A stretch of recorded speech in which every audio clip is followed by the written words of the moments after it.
आदेश भेज देते हैं।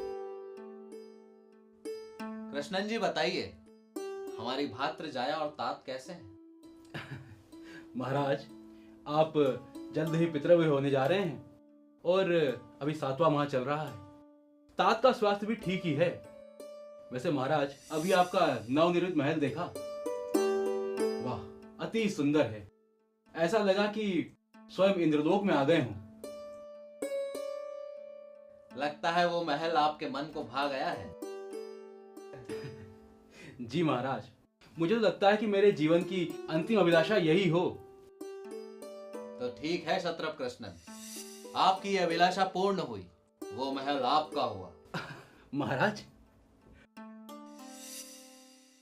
क्षत्रप कृष्णन एक शुभ मुहूर्त में अपने बंधु बांधुओं सहित महल में प्रवेश करते हैं और वीर विक्रमादित्य उनकी यह बात भूलकर राजकीय कार्य में व्यस्त हो जाते हैं। किंतु कुछ दिनों उपरांत क्षत्रप कृष्णन विक्रमादित्य से मिलने पुनः आते हैं। राजन, हमने यज्ञ, हवन, पूजा पाठ सब कुछ करवा के देखा, किंतु परिणाम शून्य ही रहा महाराज। हमारे हर जतन के उपरांत भी महल से आने वाली आवाजें बंद ना हो सकी। कैसी आवाजें? महाराज, घुंघरू की आवाजें, किसी के चलने की आवाजें, मुद्राओं की आवाजें, और कभी कभी तो किसी पैशाचिनी या राक्षसी की हंसने की भयानक हंसी। किंतु क्षत्रप, जो हम दान कर चुके हैं उसे वापस कैसे ले सकते हैं? ये तो धर्म के विरुद्ध होगा। अब ये सब तो मैं नहीं जानता राजन, आप जो चीज समझे वो करें। किंतु मैं उस महल में वापस नहीं जा सकूंगा। आप जानते नहीं राजन, मेरी गर्भवती पत्नी कितना भयभीत हो गई उस एक रात्रि के उपरांत। तो ठीक है, आप वो भवन हमें विक्रय करें और उसका उचित मूल्य हमसे प्राप्त करें। हम स्वयं वहां जाकर देखेंगे इसके पीछे रहस्य क्या है। महाराज, आप दयालु हैं महाराज, आप दयालु हैं। बड़ो अचंबो सुनी महल में भूत प्रेत की बात, बोलो महाकाल की जय। बड़ो अचंबो सुनी महल में भूत प्रेत की बात, एक रात भी रुकू नहीं या कहीं विनय से बात, कहीं विनय से बात, ये राजा वापस लो सौगात, मूल्य चुकाए हो राजा ने तब वापस ली सौगात, बोलो महाकाल की जय।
हे देवी, मैं सम्राट विक्रमादित्य, जम्बू द्वीप सेवक, यह निर्माण मैंने ही करवाया है।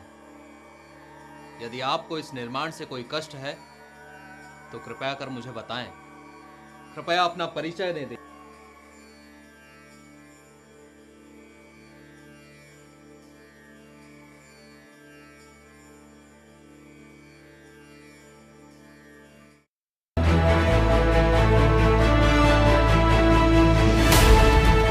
ये है इंडिया फर्स्ट कम्युनिकेशन और आप देख रहे हैं पब्लिक फर्स्ट, सर्वदा भारतीय।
इंडिया फर्स्ट कम्युनिकेशन और आप देख रहे हैं पब्लिक फर्स्ट।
लगता है सचिन जी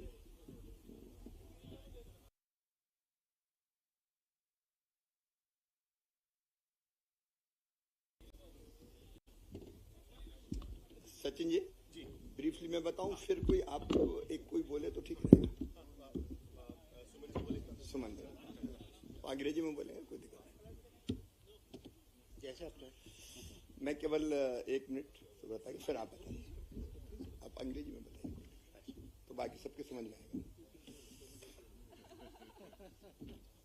मित्रों आज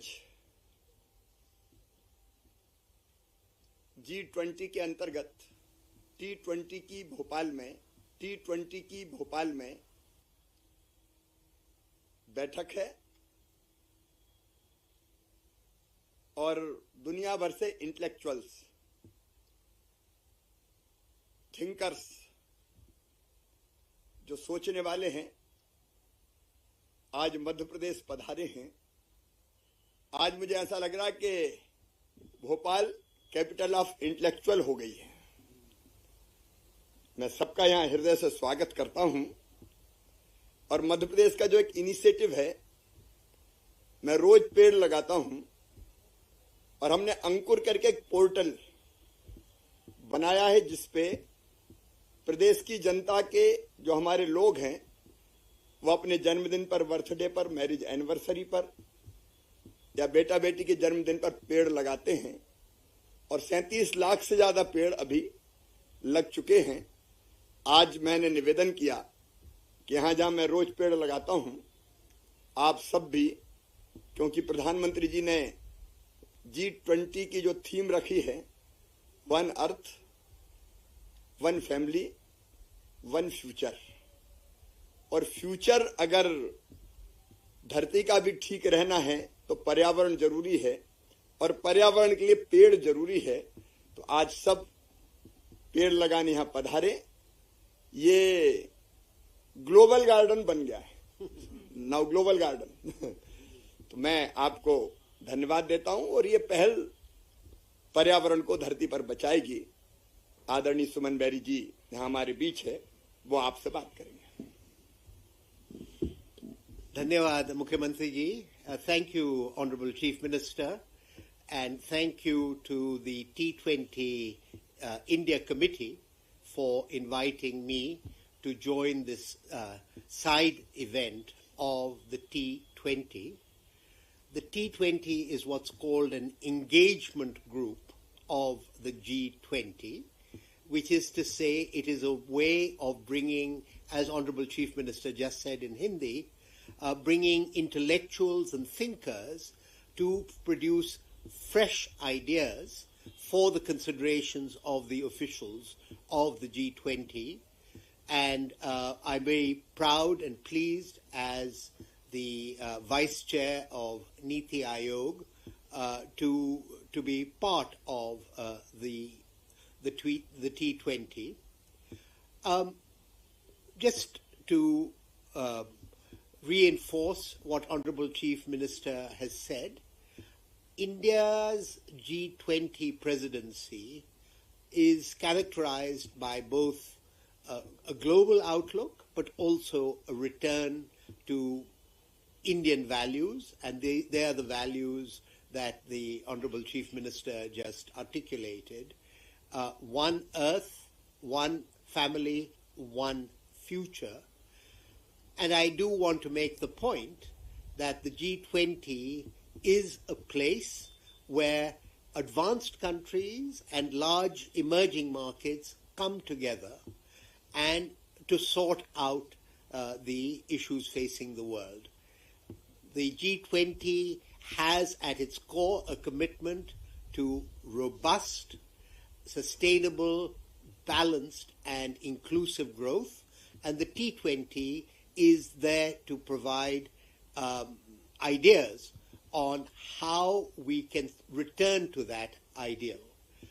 I am here in my role also as the Vice Chairman of Niti Aayog. We have a continuing dialogue with Madhya Pradesh, and Madhya Pradesh is in many ways a star in development, and I'm very pleased that my predecessor Rajiv Kumar is here to show the continuity in the relationship between Niti Aayog and the states. So let me thank Honorable Chief Minister for giving me this platform, for receiving me so courteously, and for allowing me to share in the joy of planting a tree. Thank you very much. Thank you. Thank you very much.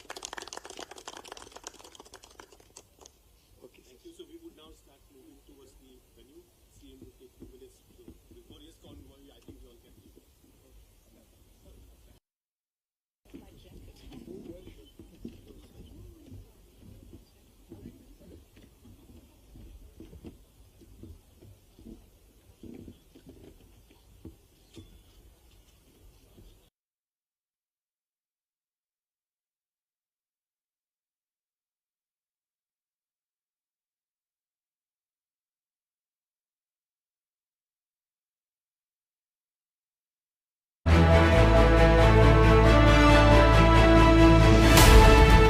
ये है India first communication और आप देख रहे हैं public first, सर्वदा भारतीय।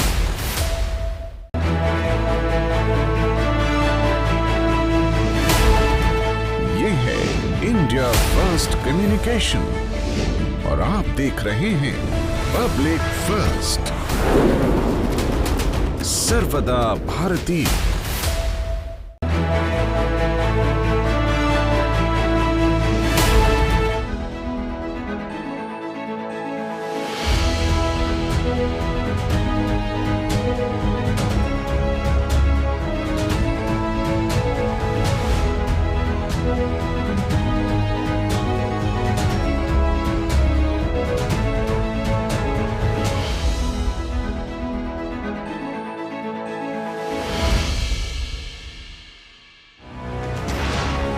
ये है इंडिया फर्स्ट कम्युनिकेशन और आप देख रहे हैं पब्लिक फर्स्ट, सर्वदा भारतीय।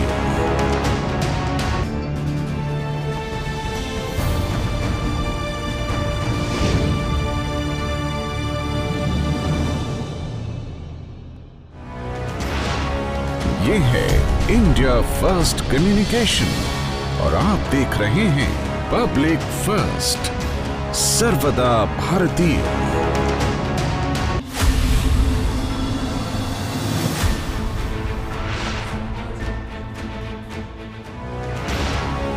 ये है इंडिया फर्स्ट कम्युनिकेशन और आप देख रहे हैं पब्लिक फर्स्ट, सर्वदा भारतीय।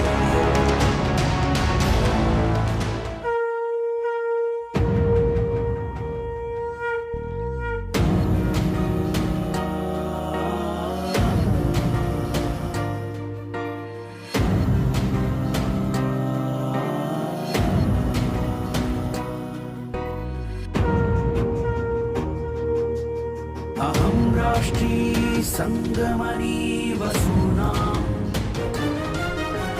चिकितुषी प्रथमा यज्ञियाना तां मा देवा व्यदध पुरुत्रा भूरिस्थात्रां भूय विषयन्ति। भारत विक्रम, भारत वर्ष की अक्षय कीर्ति गाथा।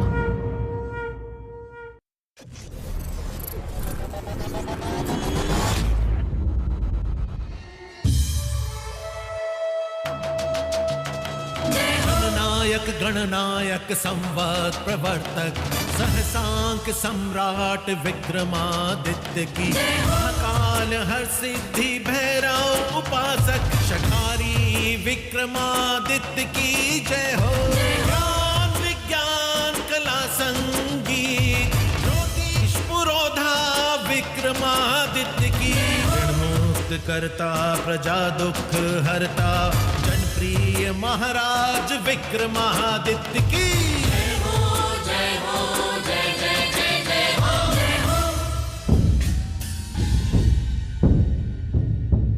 वैदिक काल का एक समृद्ध राज्य जहां वर्तमान में आज औरंगाबाद स्थित है, कभी प्रतिष्ठान हुआ करता था।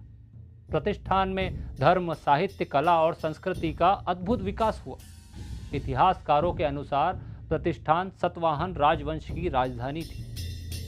प्रतिष्ठान का महत्व और गौरव उतना ही अधिक था जितना पाटलिपुत्र, मगध और अवंतिका का था। राजा विक्रमादित्य के कालखंड में प्रतिष्ठान के राजा महाराजा शतकर्णी थे। यह वही कालखंड था जब शकों की बर्बरता अपने चरम स्तर पर थी। शकों के बर्बर विजयी अभियान से प्रतिष्ठान राज्य भी नहीं बच सका। महाराजा शतकर्णी की पराजय हुई, उन्हें अपना राज्य गंवाना पड़ा। दुष्ट शकों ने उनके 10 वर्षीय पुत्र को बंधक बना लिया। अब ये खबर महाराजा विक्रमादित्य तक कैसे न पहुंची?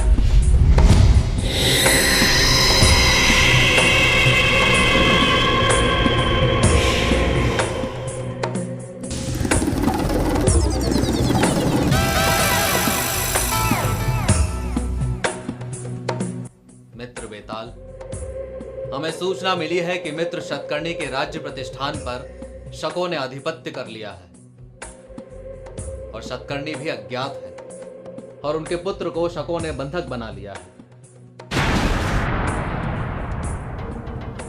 राजन, अगर आप कहें तो मैं उनके पुत्र को अभी ले आता हूं। नहीं बेताल, तुम सिर्फ ये ज्ञात करो कि शतकर्णी कहां है और हमें तुरंत उनके पास ले चलो।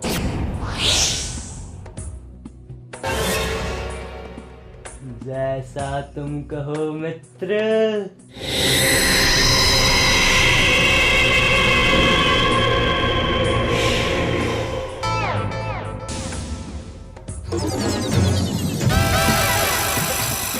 सुनो सुनो भाई कैसे निभाई मित्रता की आन, बोलो महाकाल की जय। सुनो सुनो भाई कैसे निभाई मित्रता की आन, मित्र का प्राण बचाने चालिया विक्रमादित्य महान। विक्रमादित्य महान चालिया संग लेके वेताल, शक्राचा को अंत निकट अब सुनो लगा के ध्यान, बोलो महाकाल की जय।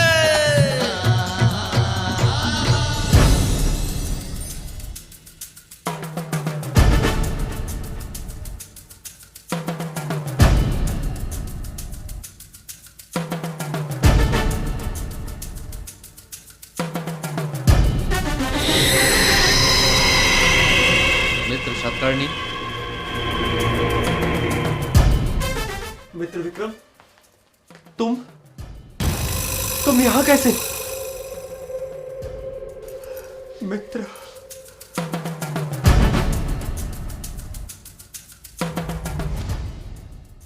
तुम्हारे और शकों के मध्य जो युद्ध हुआ उसका हमें पता चला। मित्र, हमें तुमसे शिकायत है कि तुमने हमें सूचना क्यों नहीं की।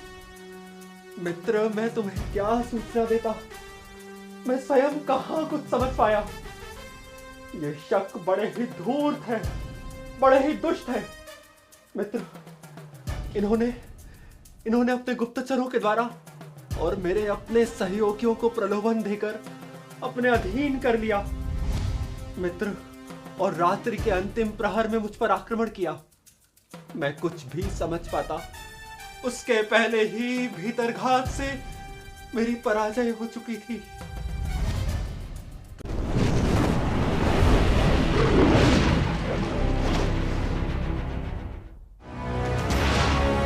ये है इंडिया फर्स्ट कम्युनिकेशन और आप देख रहे हैं पब्लिक फर्स्ट, सर्वदा भारतीय।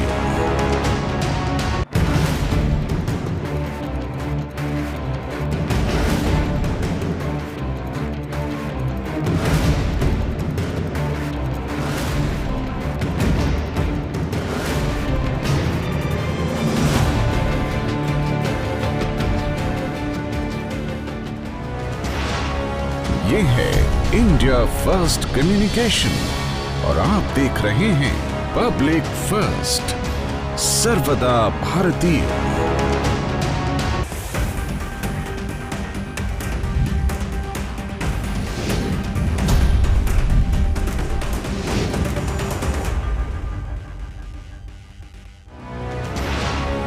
ये है इंडिया फर्स्ट कम्युनिकेशन और आप देख रहे हैं पब्लिक फर्स्ट, सर्वदा भारतीय।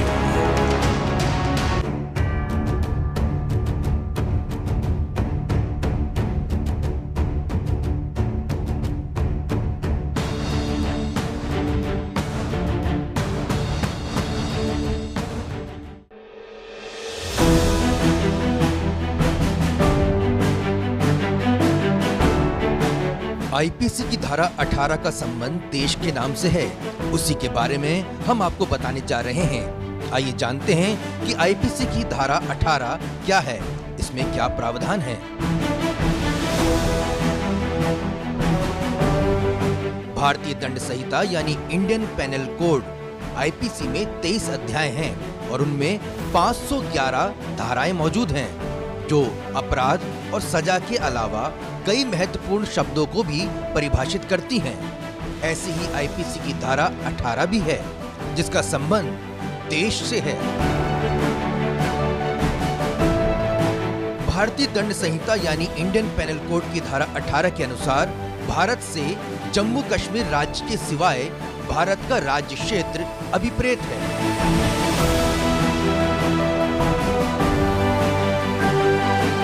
साधारण भाषा में कहें तो आईपीसी की धारा 18 भारत को परिभाषित करती है।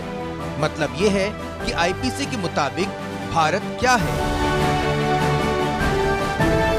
अगस्त 2019 से पहले भारत का मतलब था जम्मू कश्मीर राज्य को छोड़कर शेष भारत, लेकिन अब इस सेक्शन का मतलब हो गया है जम्मू कश्मीर और अन्य राज्यों समेत पूरा भारत। आपको याद दिला दें कि अगस्त 2019 में जम्मू कश्मीर से आर्टिकल 370 हटाए जाने के बाद सेक्शन 18 का मतलब ही बदल गया है। ये सदन जम्मू और कश्मीर पुनर्गठन विधेयक 2019 को स्वीकार करे।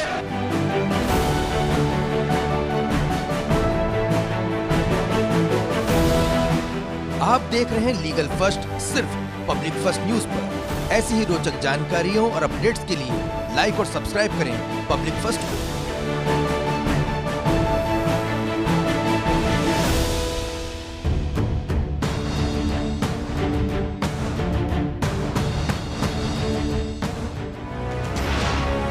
ये है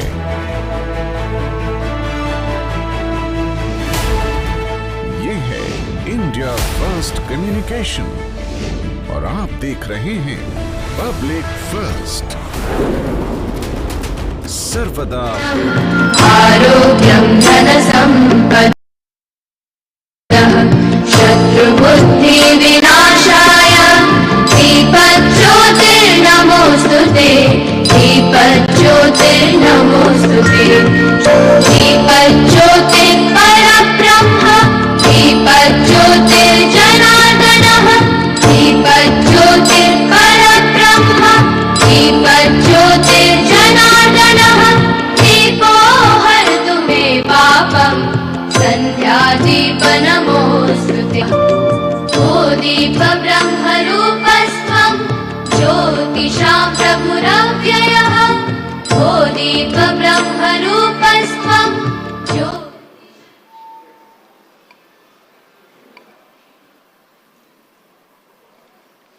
सभी गणमान्य अतिथियों से निवेदन है कि अपना अपना स्थान ग्रहण करें।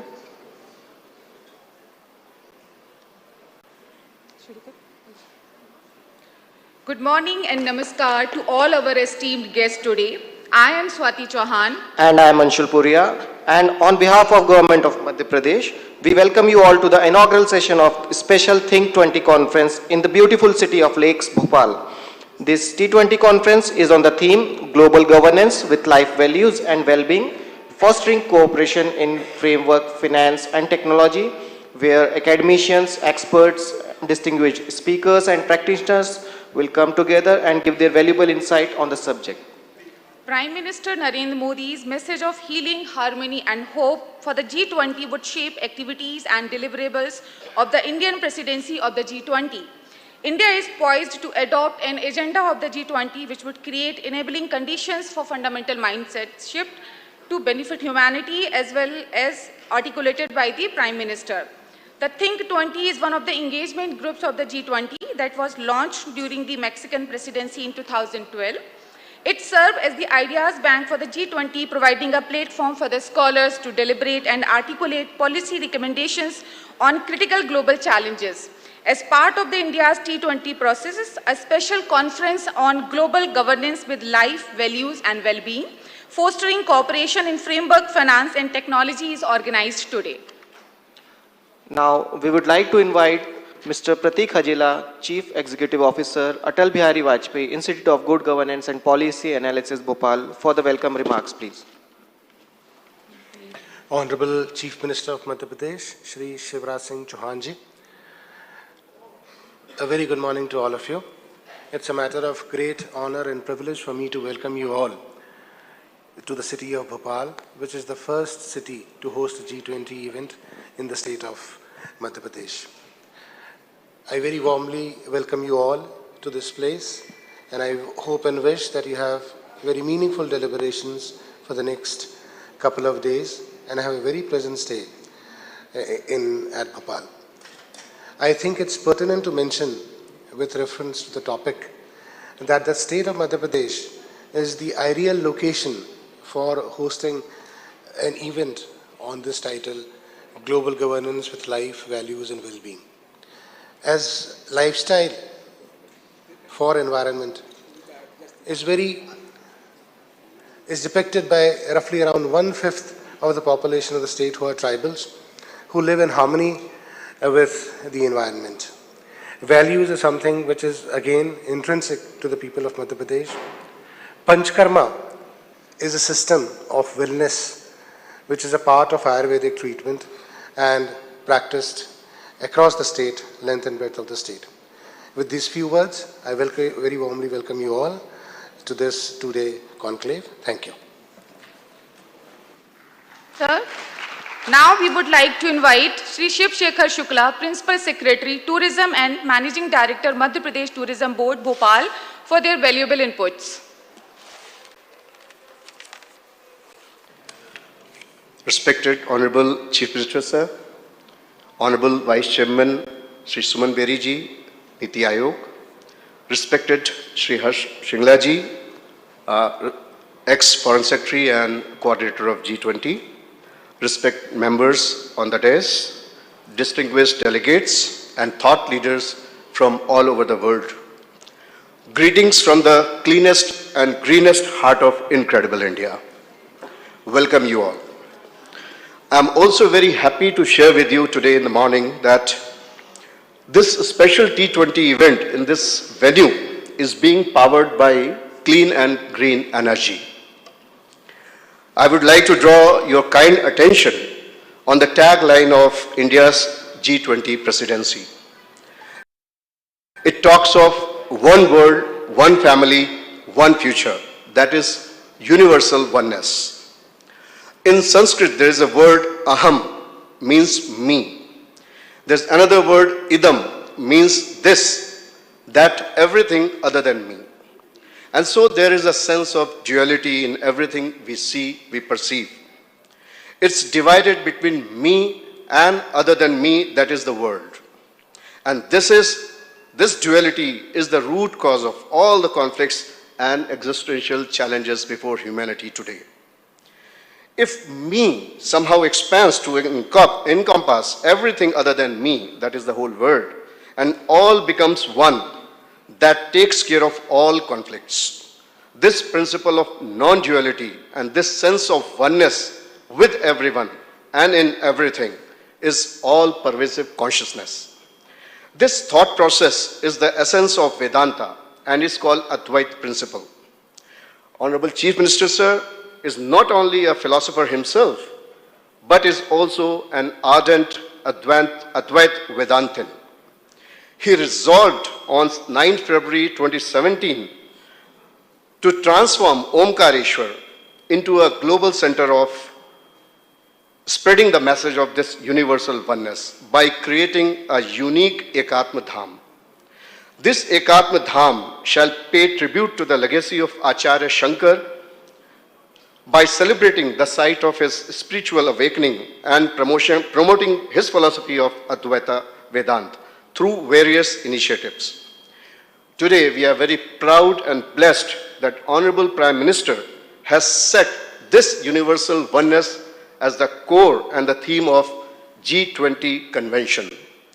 I would now request all of you to go through a small film on this Ekatma Dham initiative of Honorable Chief Minister, under whose visionary leadership this project is taking shape in Omkareshwar. Thank you very much.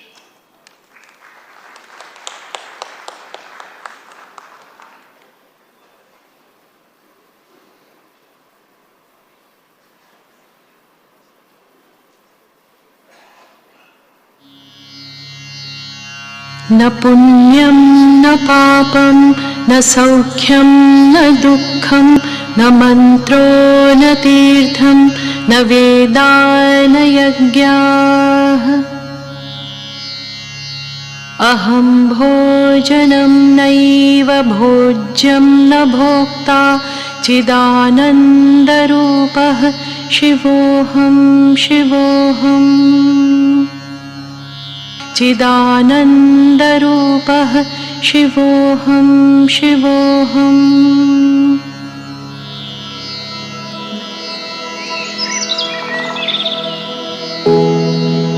The infinite cosmos of Bharatiya Sanskriti is filled with shining stars and constellations, the brightest of which appeared centuries ago in the small village of Kaladi in Kerala. Shankar, a child who set off on a journey to Omkareshwar, treading 2000 miles of wilderness.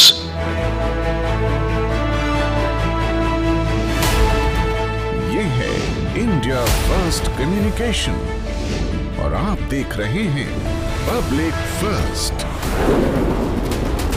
सर्वदा भारतीय।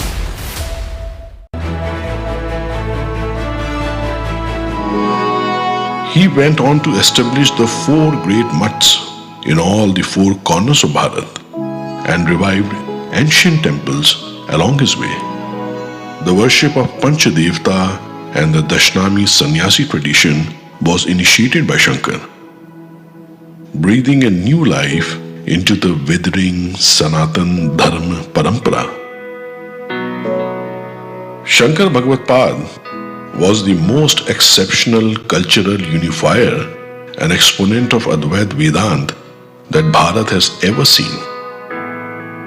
He united India through a singular cultural thread and came to be revered as Adi Guru.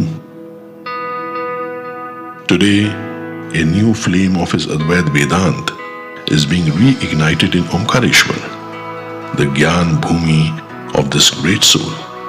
अद्वैत वेदांत जन जन तक पहुंचे और आम आदमी भी उससे समझ पाए, जनमानस उससे प्रेरणा ले पाए। इसलिए हमने फैसला किया, सरकार ने फैसला किया कि जहां आदि गुरु शंकराचार्य जी को गुरु मिले और जहां से उन्होंने प्रयाण किया अद्वैत वेदांत के प्रचार का, वहीं आचार्य भगवान की एक मूर्ति लगनी चाहिए। A magnanimous 108 feet tall statue of oneness of Adi Guru Shankaracharya in his child form will be consecrated to enlighten the whole world with Vedanta philosophy from Mandhata Parvat. आप अद्भुत बात देखिए, जैसे इस विचार का प्रकटीकरण मैंने किया संतों के सामने की, अपूर्व उत्साह की लहर फैल गई। सारे श्रेष्ठ संतों ने कहा कि निश्चित तौर पर यह करना चाहिए, हम साथ हैं। In the true spirit of Advaita, the great saints of Bharatvarsh led the Ekatma Yatra, the journey of oneness, collecting metal required for the statue of oneness, soil and water from more than 23,000 Gram Panchayats of Madhya Pradesh. Crores participated and the grand initiative culminated on 22nd January 2018 as the Ekatma Parva, where the Bhumi Pujan for the statue of oneness was conducted. मूर्ति के साथ साथ ही विचार आया कि अद्वैत लोक बनाया जाए और अद्वैत लोक के साथ आदिगुरु शंकराचार्य अंतरराष्ट्रीय अद्वैत वेदांत संस्थान भी बने, जो केवल मध्य प्रदेश में नहीं, देश में भी और दुनिया में भी एकात्मता के भाव का प्रचार प्रसार करे, ताकि मनुष्य और मनुष्य की दूरियां समाप्त हो जाए। और फिर ये प्रकल्प बना एकात्म धाम का प्रकल्प। state-of-the-art Shankar Museum named Advait Lok, an international Advait Vedant Institute will be established under the guidance of the Sant Samaj of India. In the coming years, modern laser, light, water and sound shows focused on the knowledge of Upanishads will become the center of attraction for thousands of devotees visiting every day. Advait Van, spread over 36 hectares, will preserve the natural greenery of Omkareshwar. On the other bank of Narmada, 4 important education centers, Gurukul, Library and Sharda Mandir, will be built under the International Advait Vedant Institute. Today, the world is troubled with wars, conflicts and merciless exploitation of Mother Nature. Under the physical manifestations of these problems lies the fundamental ignorance of duality. Dispelling these differences with the light of Advait Vedant will usher the world into an era of peace and bliss. मैं आप सबसे appeal करता हूं, अद्भुत एकात्म धाम बनेगा। एकात्म की यात्रा लगातार जारी है।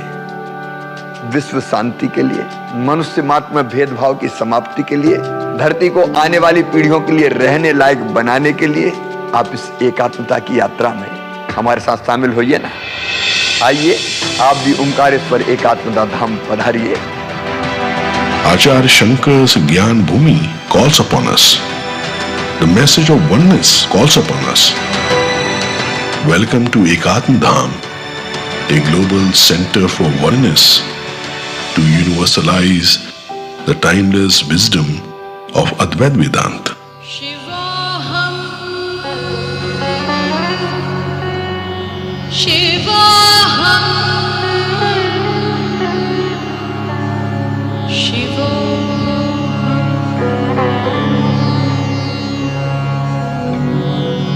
मनोबुद्ध्यहंकार चित्तानि नाहं न च श्रोत्रजिह्वे न च घ्राणनेत्रे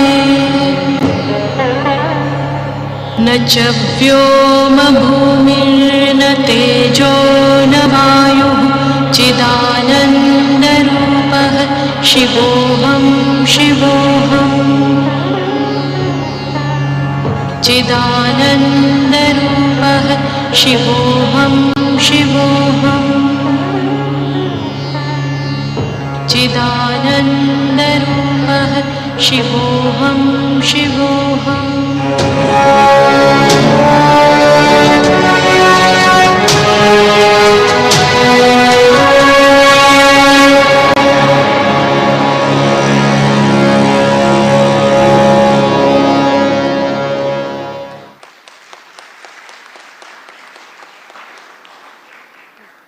Such a wonderful movie on Ekatma Dham.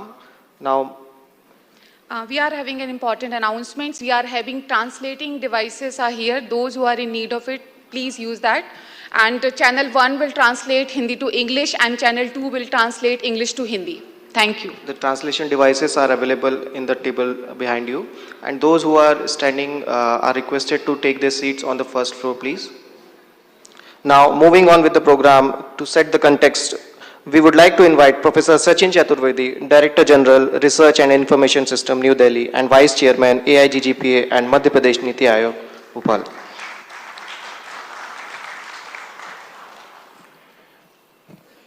Madhya Pradesh को बीमारू राज्यों की श्रेणी से सफलतापूर्वक निकालने के बाद नए आइडियाज़ के लिए हमेशा प्रयत्नशील हमारे लोकप्रिय एवं यशस्वी मुख्यमंत्री आदरणीय शिवराज सिंह चौहान जी, Honorable Minister Dr. Slemat Sodarasono, the Dean of the T7, which is the G7's representative think tank group, Dean Sunabasan, somebody who has seen the private sector with Shell, led the National Council for Applied Economic Research, was part of Bruegel, widely traveled, extremely accomplished, our Vice Chairman of the National Institute for Transforming India, the Government of India's think tank, respected Dr. Suman Berry.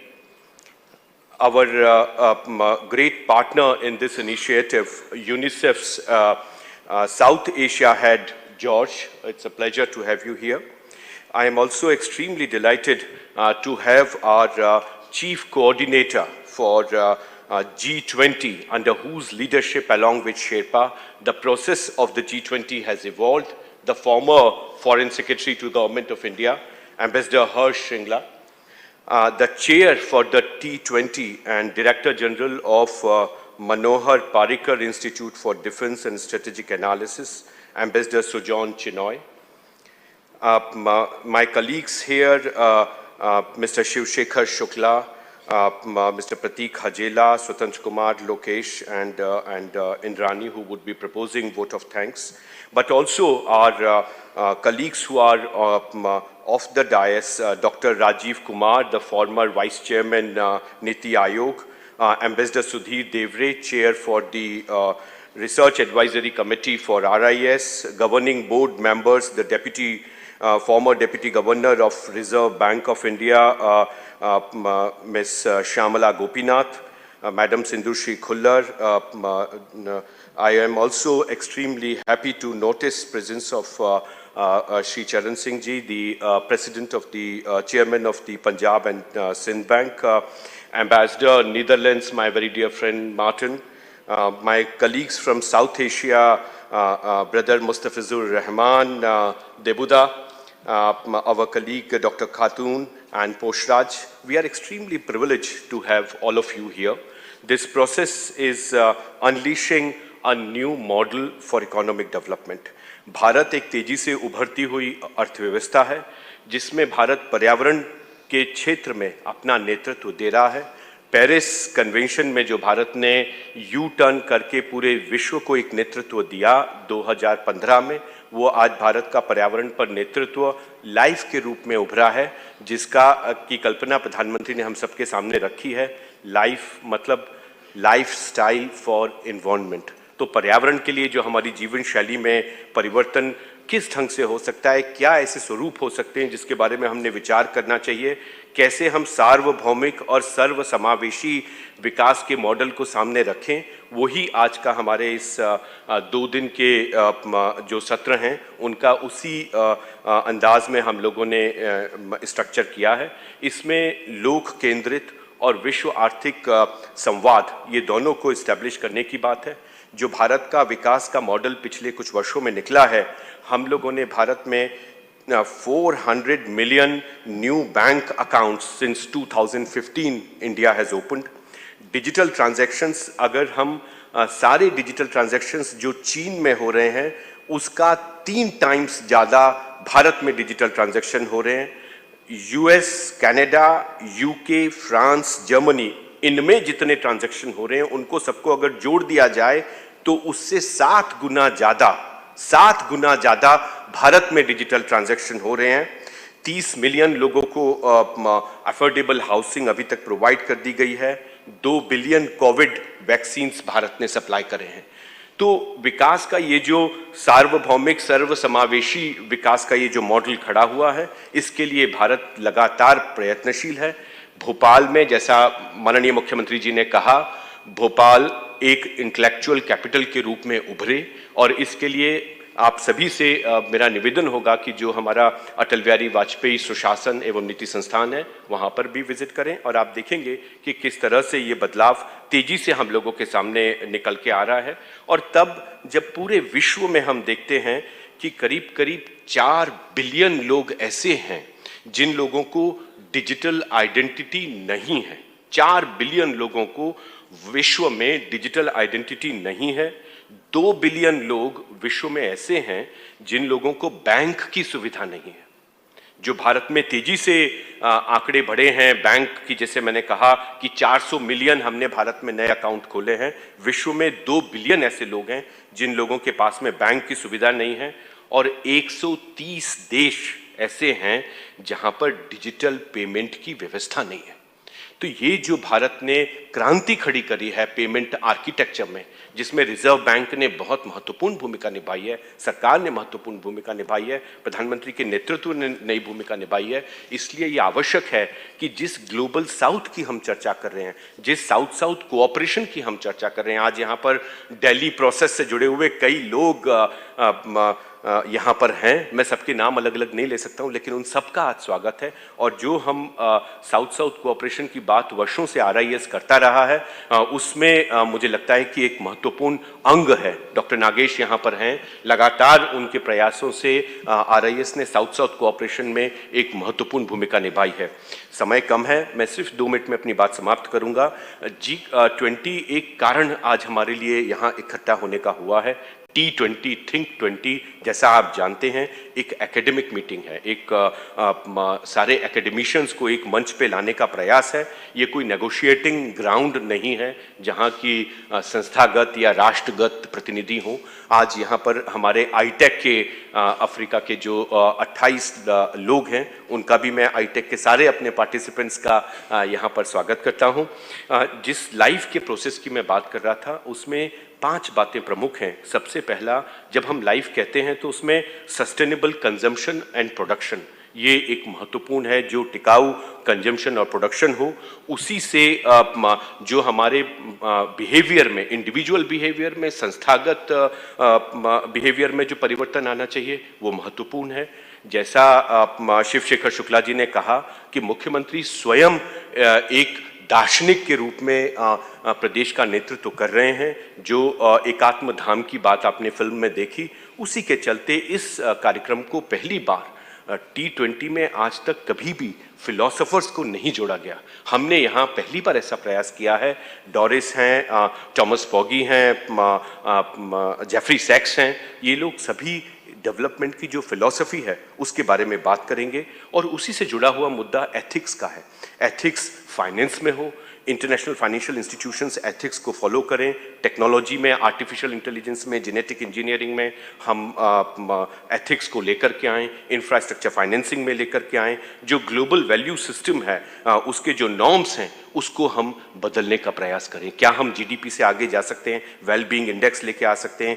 क्या ऐसी manufacturing की नई approach जो 4 sector model के रूप में निकलेगी? हीरद यहाँ पर आए हुए हैं वॉशिंगटन से, वो इसके बारे में चर्चा करेंगे। IFIs, रीजनल डेवलपमेंट बैंक्स, इसके बारे में चर्चा होगी। सस्टेनेबल डेवलपमेंट गोल्स के हमने 5 गोल लिए हैं, उसमें वीमेन लेड इकोनॉमिक डेवलपमेंट है, investing in future, investing in children है। गोल 11 में अर्बनाइजेशन, जो शहरीकरण है, उसको समाज के साथ जोड़ना, समाज की जिम्मेदारी। और मध्य प्रदेश स्वयं इस संबंध में एक आदर्श उदाहरण है, जब प्रदेश के सारे नागरिकों को अपने अपने नगर पे गौरव करने का एक अनूठा प्रयास मुख्यमंत्री जी ने सामने रखा है। गोल 3 में हम वन हेल्थ की बात करेंगे। गोल 7 में ग्रीन एनर्जी और लॉजिस्टिक्स की बात होगी। गोल 17 में जहां हमने GIZ के साथ पार्टनरशिप करी है, ट्रायंगुलर कोऑपरेशन की बात होगी। जो LDC का ग्रेजुएशन है, जो लीस्ट डेवलप्ड कंट्रीज हैं, बांग्लादेश है, नेपाल है, भूटान है, ये कंट्रीज जो अभी तक लीस्ट डेवलप्ड कंट्री थे, उनका ग्रेजुएशन 2026 तक होना है। तो ये जो ग्रेजुएशन LDCs का होना है, उसके लिए पैसा कहाँ से आएगा, ये भी अगर G20 चिंता करेगा तो बहुत ही अच्छा होगा। इस सम्मेलन के आखिरी में हम भोपाल डिक्लेरेशन निकालेंगे, उसमें इनमें से कई मुद्दों की चर्चा होगी। इन्हीं शब्दों के साथ मैं आपका एक बार पुनः स्वागत करता हूं। धन्यवाद। Thank you, sir, for giving a detailed insight of this Think 20 conference. This event in this venue is powered by green energy. Now we would like to request Ambassador Sujan R. Chinoy, T20 Chair and Director General of the Manohar Parrikar Institute for Defence Studies and Analysis, New Delhi, to set the context about the program.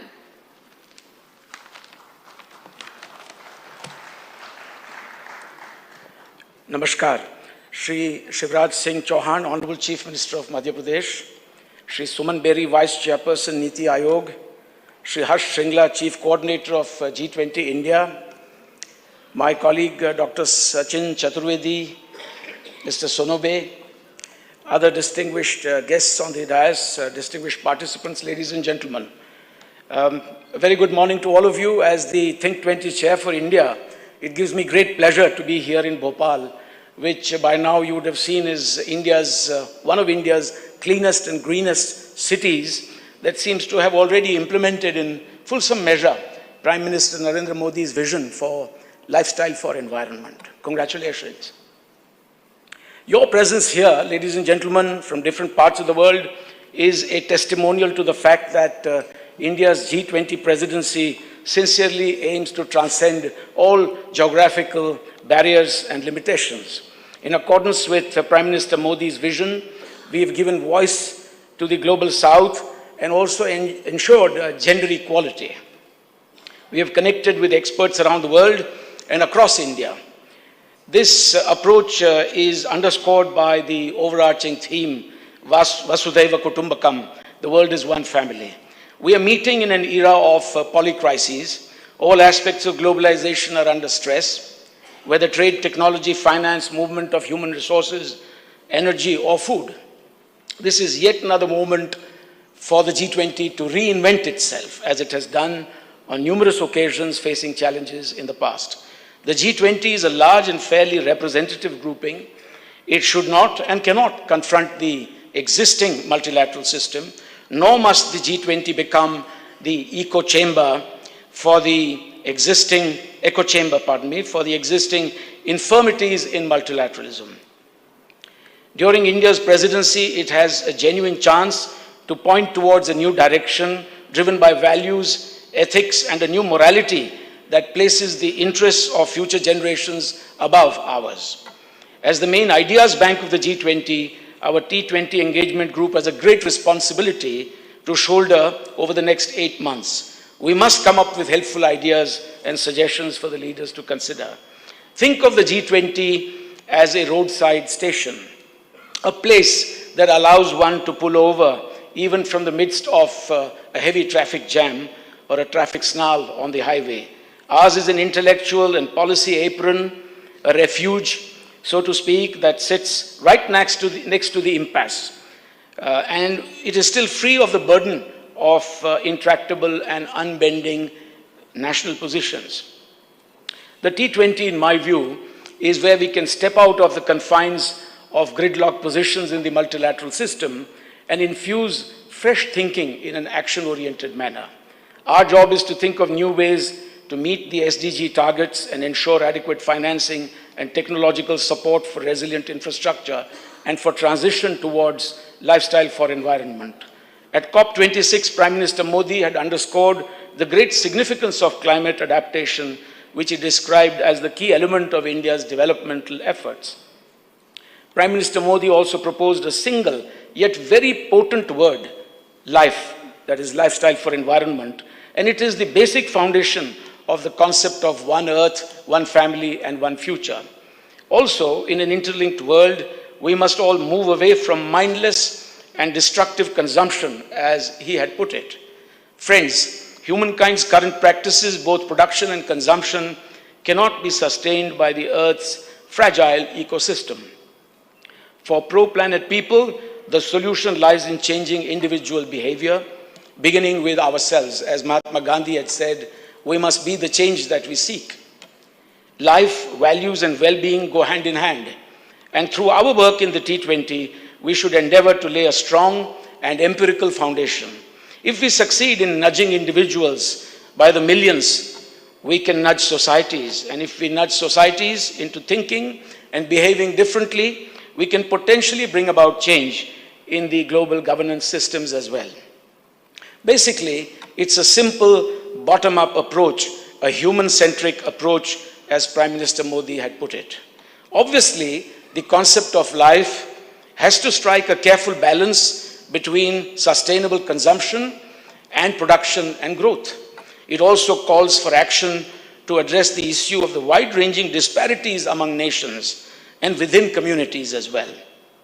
Mother Nature, with its great commons, such as the air that we breathe and the water that we drink, and the forests and minerals that we deplete and exploit on a daily basis, these must all be treated with respect, and we owe this to future generations as well. Just as pandemics respect no boundaries, the impact of environmental degradation, the loss of green cover, the poison that we spew in the air, and the effluents that we release into the earth's water bodies. These will affect the world.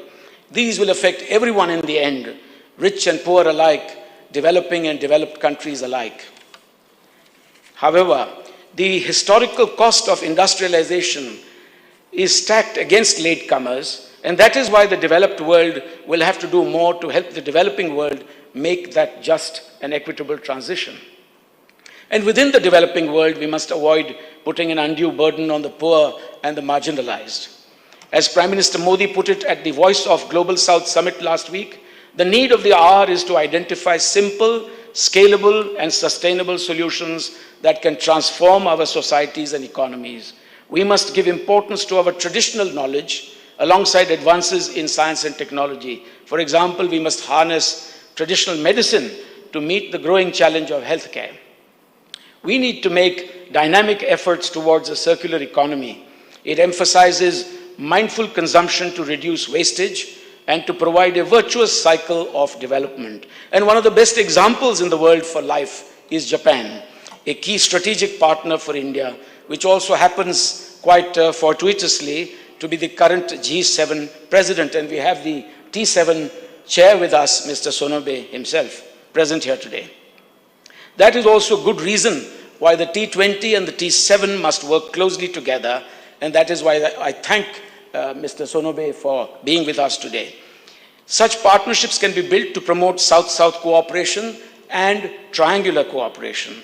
For the developmental agenda to succeed, we must reconcile our differences over energy diversification in particular.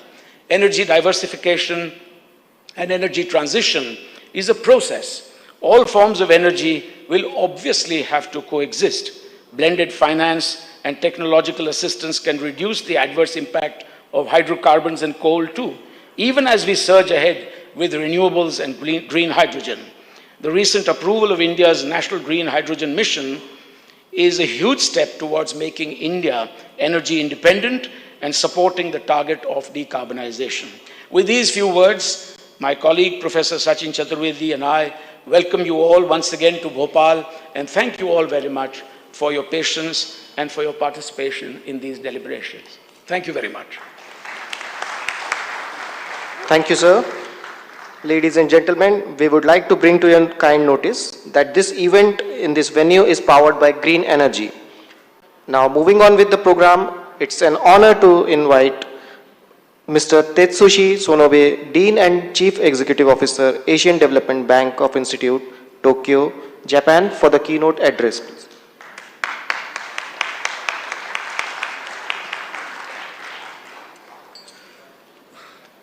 Thank you very much, kind introduction.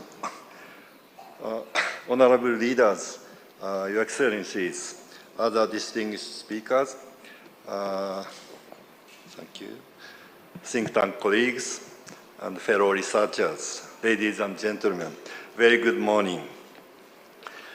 And, my name is Tetsushi Sonobe, Dean and CEO of Asian Development Bank Institute, the Tokyo-based think tank of Asian Development Bank. And to begin, on behalf of maybe all the participants, especially those from abroad, I'd like to express our sincere gratitude to the G20, T20, RIS, especially Professor Sachin Chaturvedi, for their great hospitality, so which has already been revealed at the, the hearty reception at the airport, very nice hotel accommodation, and very nice dinner with beautiful night view, and tree planting event under this very gorgeous venue. So it's a really wonderful treatment. I feel as if I became aristocrat or royal family member. Thank you very much. I really feel like I'm a part of one family. Thank you very much.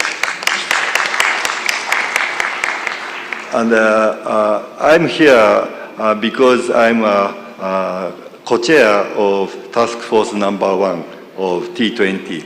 This task force deals with issues about macroeconomics, trade, and livelihood issues. But I have another reason to be invited here, which has already been introduced by Professor Chaturvedi and Ambassador Chinoy kindly. I'm the lead chair of Think7 this year.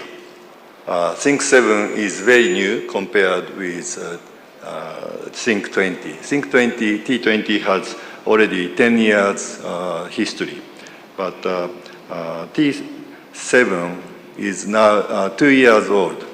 It started last year in Berlin with G7 Germany presidency, and then Professor Denis Sunoa and Professor Anna-Katharina Honich were lead chairs. This year, the G7 came to Japan. So, although ADBI is a multilateral organization, it is not a Japan think tank, but because of kind of global network, ADBI was asked to be the lead chair of T7. And the T7 has 3 goals. One is to address current crisis. Second is to reignite sustainable development, which has been slow during the pandemic. The third is to bridge G7 and the G20 through close collaboration between T20 and T7. And because we are think tanks, so we would like to achieve these 3 goals by bridging research and policy making. And then the third goal, the collaboration between T20 and T7 for bridging G7 and G20 is the main reason why I am speaking right now. And then, of course, as you know, G7 is just part of G20, a complete subset. But nonetheless, there are sometimes kind of difficulty in working together. So it is better to find what we can, the 2 groups can agree and then work together, and then in what they have to work more to reconcile or find a kind of commonality. So I think it is very important, opportunity and also the responsibility for think tankers to work on. So I would like to urge everyone here to think hard about what commonality we can find between G7 and G20. Like there are many. For example, one of the current crises is debt crisis, right? And then this must be solved, or this can be solved only through the good collaboration or cooperation between G7 countries and G20 emerging economy countries and the developing countries. And of course, when it comes to climate change issues, the whole, all countries in the planet have to work together. And also the circular economy and others, or our work against cyber crimes and those things. So lots of things must be done through the cooperation and collaboration. And we will work hard to find a good solution. And also we will think about what's the difference between G7 and G20. Actually, the participants in T7 and T20 essentially the same group of people. But and maybe that's why these participants have to think about what's the difference between T7 and T20 and how, to convince the leaders to, find a good model of global governance. So we have to think how to, deliver our argument and ideas to those policy leaders in different groups. So that would be a kind of important work for think tanks. But otherwise, we will enjoy this great environment in Bhopal, and then maybe refresh our mind and brain, and then we'll find a very good argument and solutions. So let's have a very productive 2 days. Thank you very much. Thank you, sir, for putting emphasis on sustainable development, multilateral system, collaboration and cooperation of the G20 countries. Now it's our pleasure to invite Mr. George Leria Adje, Regional Director for South Asia, UNICEF Nepal, for their special remarks. Thank you. Namaste. Good morning, Honorable Chief Minister, distinguished colleagues, and my dear friend, Professor Sachin. I bring you warm greetings from over 180 countries where my organization, UNICEF, works. It is indeed an honor for us to see one of our very own in South Asia, India, assume the presidency of the G20. It's a proud moment for all of us, especially in the region where I lead, a region that has over 2 billion people. We know with India in the lead, a new model will emerge. And we've heard elements of the new model. A model that puts people at the heart of all we are talking about. A model that emphasizes the values of one earth, one family, one future. So dear colleagues, as we all support India to lead us in this journey, there are a few thoughts that we would like all of us to embrace as we go this journey. One of them is the notion of participation, which has come out strongly, and this morning we were privileged to have joined Chief Minister to plant trees, and it's going to stay with us for a long time. And imagine if we get many more to do that, involved through various participatory approaches to advance a new model for development. But another is what we call brain power or cognition. So as we begin this journey through the T20, we would like to mention that it should be part of what we look at.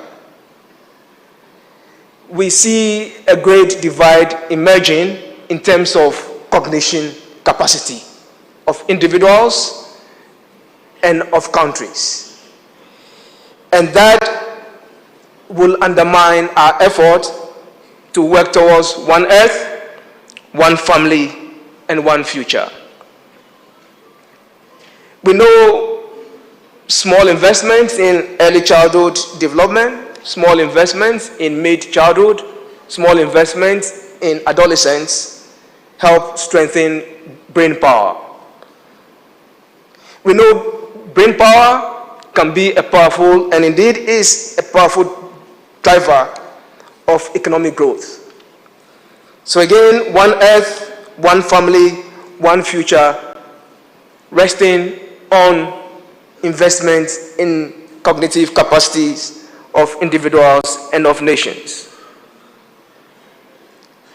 We know that with India at the helm of the G20 presidency, we have hope to build this strongly into the model that is emerging. We have overcome, or perhaps nearly overcome, the pressures that COVID-19 brought onto all of us. And we saw it play out strongly in South Asia. The response was massive. It was a triumph of science, of technology, and public policy. We saw the speed at which societies were mobilized. And we saw a combination of various schemes to get not only the vaccines out, the vaccines accepted, and to get societies embracing the challenge of the damage done to economies. So as the G20 thinks through the post-pandemic era and leads the way for a new model, and as we see the ravages on our environment, we know that we have the resources, the technology, the resources, and institutions to advance accelerated progress. In the context of the notion of us including brain power in our equation, we should remember that there are some 250 million children all over the world who are out of school. So one earth, one family, one future. We should remember that we need to advance cognitive development for some 2 billion children. We need some 2 billion women who are out of the labor force to enter. So indeed, a new model is required. A new model which formalizes more and more employment. A new model that ensures that everyone has access to some form of health insurance. A new model that ensures that child care, family support is at the center of the discussion of one earth, one family, one future. And a new model that embraces the notion of brain power for everyone, for those LDCs, for emerging markets, and for the advanced economies. UNICEF globally and in South Asia is privileged to stand with India in this very historic moment. And we extend our support. We know that collectively there will be new thinking on the table. We know that collectively the voices from the South will be heard loud and clear. And we know that collectively we will be able to have a more balanced model for development that benefits children, young people, and their families. I thank you again, and we are looking forward to engaging in these 2 days. Thank you. Thank you, sir. I now invite Shri Harshvardhan Shringla, sir, G20 Chief Coordinator, Government of India, for his special remark, please.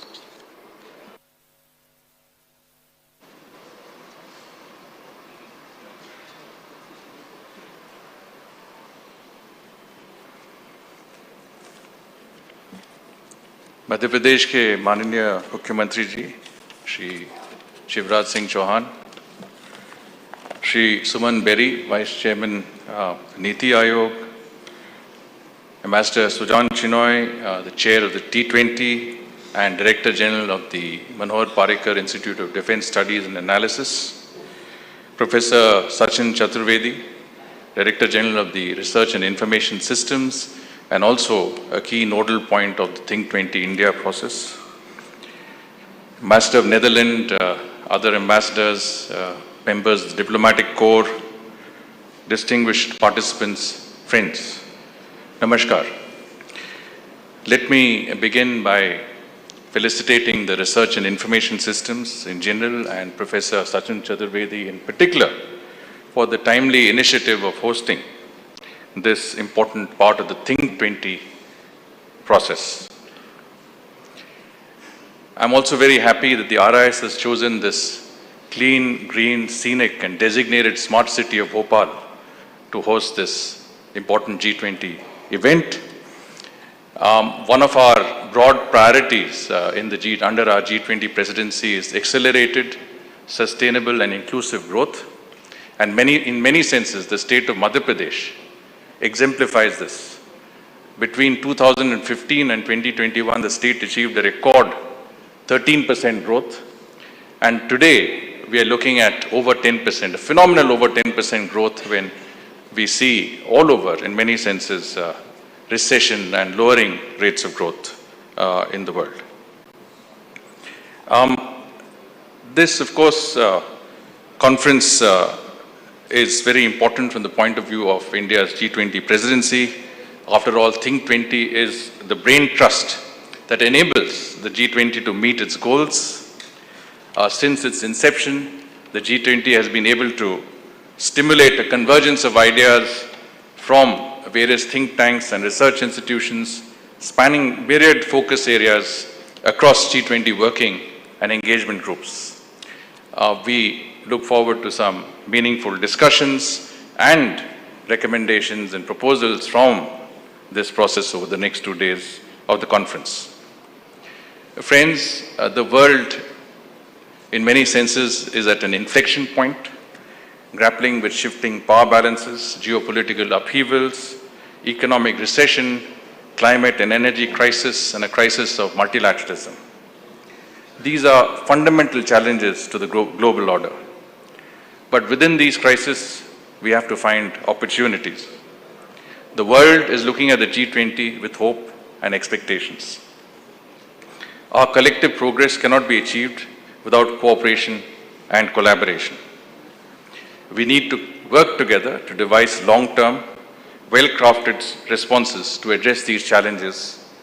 And the T20 is the forum, is the ideal forum and the best forum to ideate these. India's G20 presidency also comes at a critical time. In India, we have just commemorated the 75th anniversary of our independence. We are beginning the journey of Amrit Kal, the 25 years that lead to the 100th anniversary of our independence. We have the objective of becoming a Viksit Bharat, a developed country by 2047.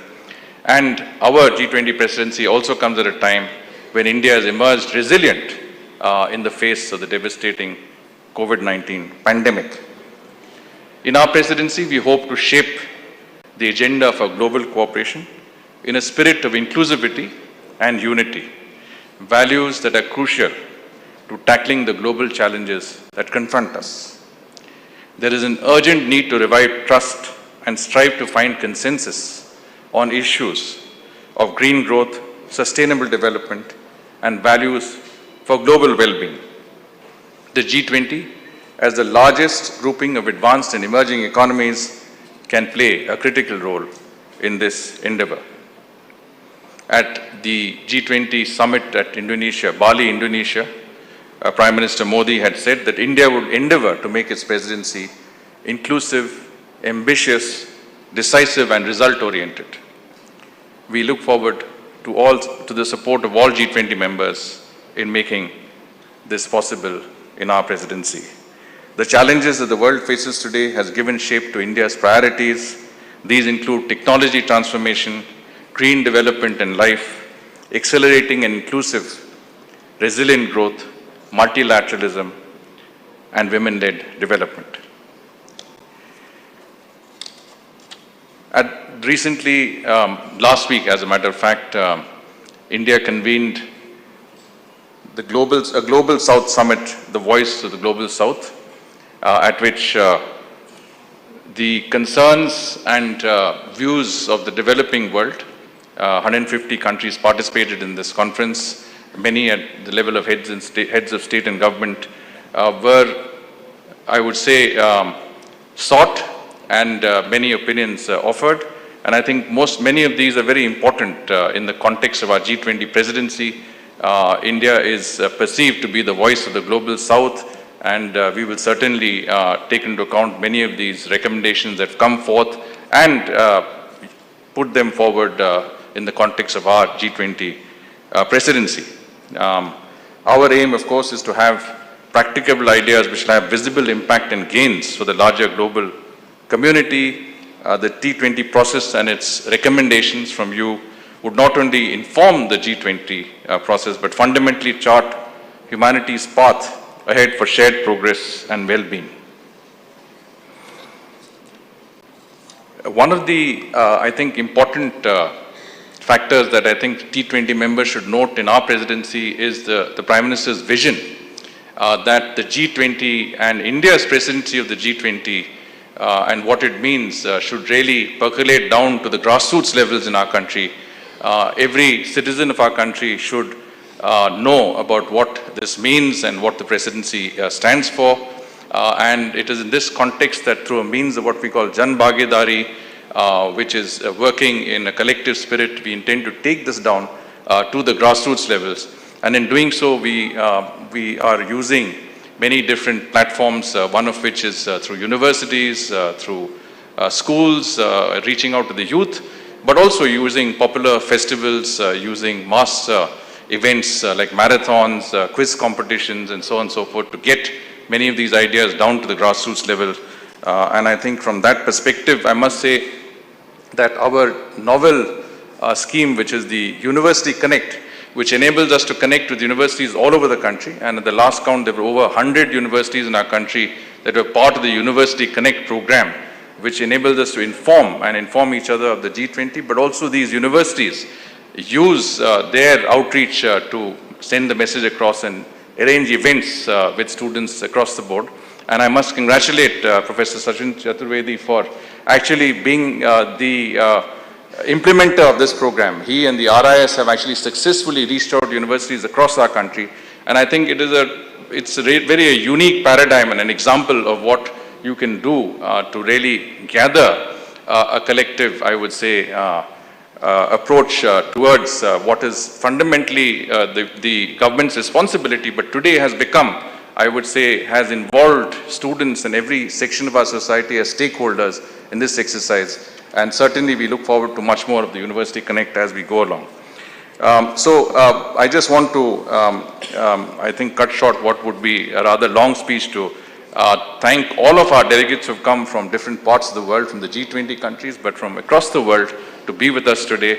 As I said, your views are very important to us in the way we handle our presidency, and we look forward to your collective suggestions and responses in how we can make our presidency an ambitious, inclusive and result-oriented effort. Thank you so very much. Jai Hind. Namaskar. Thank you, sir, for reiterating the importance of values, ethics, sustainable and inclusive growth in today's world and its percolation at the grassroots level. Now it's my privilege to invite Dr. Selamat Sudarsono, Deputy Minister of Political Affairs, Law, Security and Defense, Ministry of National Development Planning, Indonesia.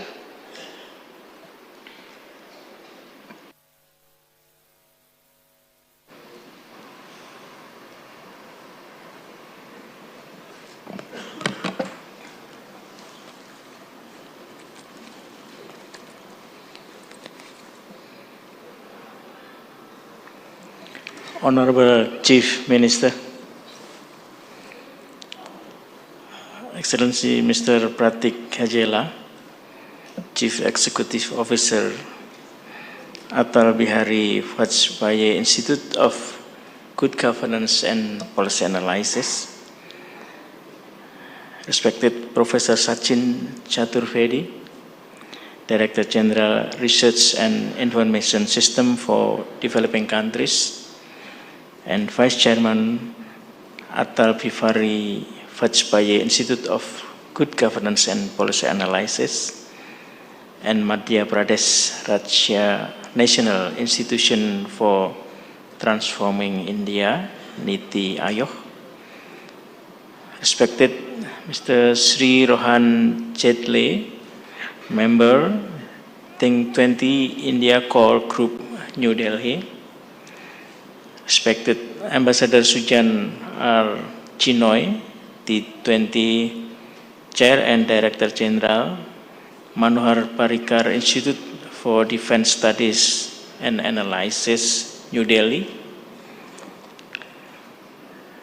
Excellency Mr. Tetsushi Sonobe, Dean and CEO, Asian Development Bank Institute, Tokyo, Japan, Excellency Mr. Sri Harsh Vardhan Sringla, G20 Chief Coordinator, Government of India, Excellency Mr. Sri Suman Beri, Vice Chairperson, National Institution for Transforming India, AYOH, Government of India, Excellencies, Honorable Speakers and Panelists, distinguished guests, ladies and gentlemen, very good morning. It is our pleasure to speak at this opportunity as a part of the Troika in G20 presidency. First of all, I'd like to congratulate the Government of India for leadership on the Voice of the Global South Summit, as well as Presidency India in the G20. We believe with Government of India leadership, it could further create a more inclusive and balanced international development agenda that benefits for the Global South. Last year, under the Indonesian G20 presidency in 2022, the G20 Development Working Group has identified several global crises and challenges that hinder the progress to achieve the SDGs agenda. The identified crises and challenges include climate change, food insecurity, and lack of access to adequate and affordable finance and technology. In dealing with getting access to the COVID vaccine, for example, Indonesia also continues to fight for equal access to vaccines for all countries. You may be aware that there was a wide gap of development between the developed and developing countries. Up to almost 70% of the world population has received at least one dose of a COVID-19 vaccine. However, only 25% of people in low-income countries have received at least one dose. Indonesia's hard work so that all countries get equal access to vaccines continues to be carried out in all international forums, among other through the COVAX MC engagement group, where we are a co-chair. At the regional level, as chair of the ASEAN Health Cooperation Sector Body for 2020 and 21, Indonesia leads and encourages various ASEAN initiatives in overcoming the pandemic and strengthening the regional health resilience mechanism. At the global level, the global health architecture must be strengthened. Indonesia assesses the importance of a new pandemic treaty so that the world is better prepared to face a pandemic. Upon these challenges, the G20 development ministers agreed to renew the commitment to reinvigorate multilateralism. Among the concrete output is the G20 roadmap for stronger recovery and resilience in developing countries. Within this roadmap, South-South Triangle cooperation has been set as one of the modalities to support the implementation of collective actions which focuses on micro, small, medium-sized enterprises, adaptive social protections, as well as low carbon and climate resilient development. Excellencies, distinguished guests, ladies and gentlemen, we believe that development cooperation should go beyond aid and play a catalytic role in leveraging partnerships, including through South-South Triangle cooperation. SSTC remains a strategic modality to tackling interlinked global challenges. SSTC could ensure knowledge, experiences, innovation, and proven sustainable financing approaches are scaled up across countries.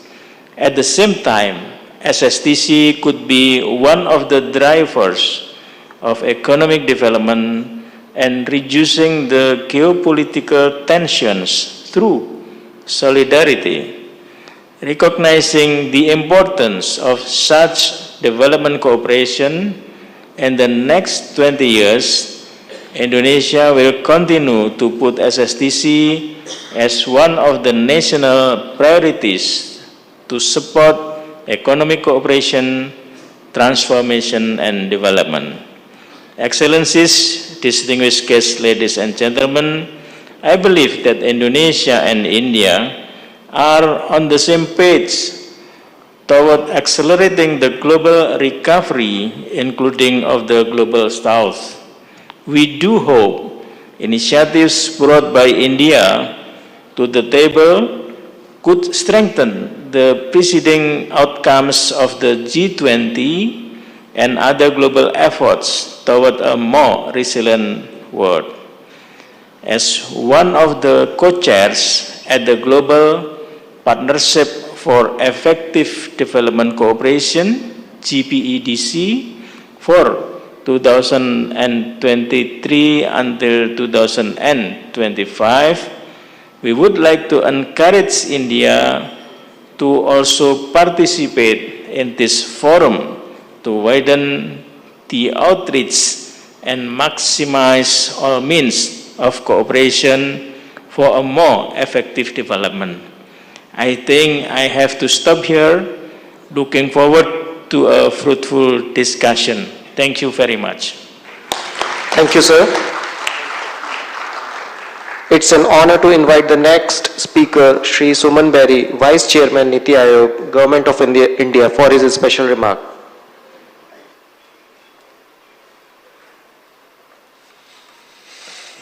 माननीय मुख्यमंत्री Shri Shivraj Singh Chauhan, distinguished members of the T20 India core group, particularly our host Sachin,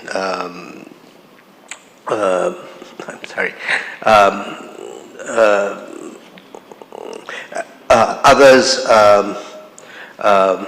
in the audience. I had a time yesterday at the inception meeting, and I'm very conscious of the fact that the Honorable Chief Minister is due at an important meeting in Delhi, so I will just restrict my comments to a couple of themes. One is the importance of subnational entities for the T20, and the second is, as it were, the mission, the life mission, which is the theme really of this side event of the T20. I think it's important that we recognize that many of the members of the G20 are federations, or India, we call ourselves a union of states. And I do want to use this opportunity to reinforce a point that the chairman of Niti Aayog, Prime Minister, our Honorable Prime Minister Modi makes, which is that India grows when its states grow. And I think that recognizing that a growth process is local is really very important and central for those of us who don't come from unitary governments.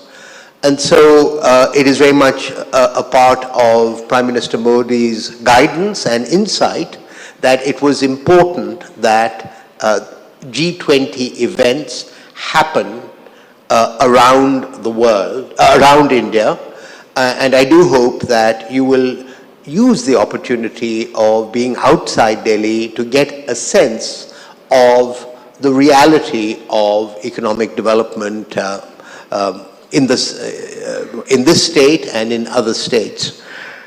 I think this is important from another point of view, which I think was exemplified by the little tree planting that some of us were part of this morning. And this brings me immediately to the issue of life and lifestyle for the environment, which is to say that what we are talking about is a change in mindset, a change in perspectives on the development process. And as an economist, as economists, we tend to very much think of policy instruments and technology.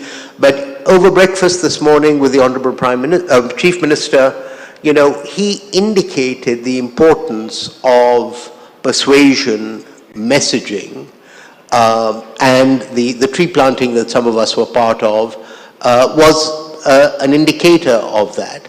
So, you know, I do think we need to remind ourselves at this rather fraught moment in both global politics and the global environment that where we are right now is as an outcome of a number of decisions and choices that the world has made largely since the 1970s, and that these can be reversed, but that reversing them is an act of political leadership as much as it is of technical leadership, as Prime Minister Modi indicates, pro-planet people. My final point, and then I'll step aside for the Honorable Chief Minister that all of you are waiting for, is that for me what is important about both the G20 and the Sustainable Development Goals is that actually they are what I might call ecumenical, which is to say that neither actually divides the world into developed and developing, north or south. The G20 is a group of sovereigns that have come together to solve their own problems while recognizing their interdependence. And equally, the Sustainable Development Goals, which my institution, the Niti Aayog, is responsible for in the case of India, do not draw a distinction between rich and poor countries. It is a vision of, as it were, a shared vision of the good life for countries poor and rich. I think the important point right now is that the global system has largely failed the poorer countries, relatively speaking, as the recent report that I referred to yesterday by the World Bank pointed out. It is that the dream of convergence that has been much more threatened by the developments, say, of the last decade.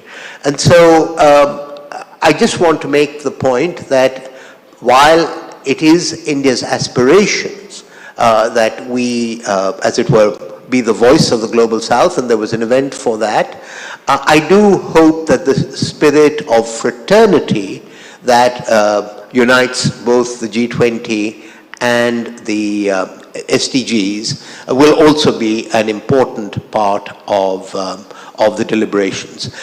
So I just want to end by thanking the organizers, the T20 committee, for engaging Niti Aayog with this, wishing all of you very productive deliberations. I won't be able to stay, acknowledging the, as it were, the breadth of vision of the organizers to have included not only the core G20 countries, but the partner countries like the Netherlands and also, or the special invitees, and also, I know Bangladesh, possibly Spain as well, as part of this dialogue. So with that, thank you for your attention. Thank you, sir. To reinforce the statement, India grows when its state grows, and the Madhya Pradesh state is continuously striving for it. Now we would like to invite Honorable Chief Minister Shri Shivraj Singh Chauhan for the inaugural address. Distinguished guests, please note that the Honorable Chief Minister's address is in Hindi. The delegates are requested to use the translator device if needed to translate Hindi to English on channel 1. आदरणीय सुमन berry जी, vice chairman NITI Aayog Bharat सरकार, doctor स्लामेड सोडर सोनो जी,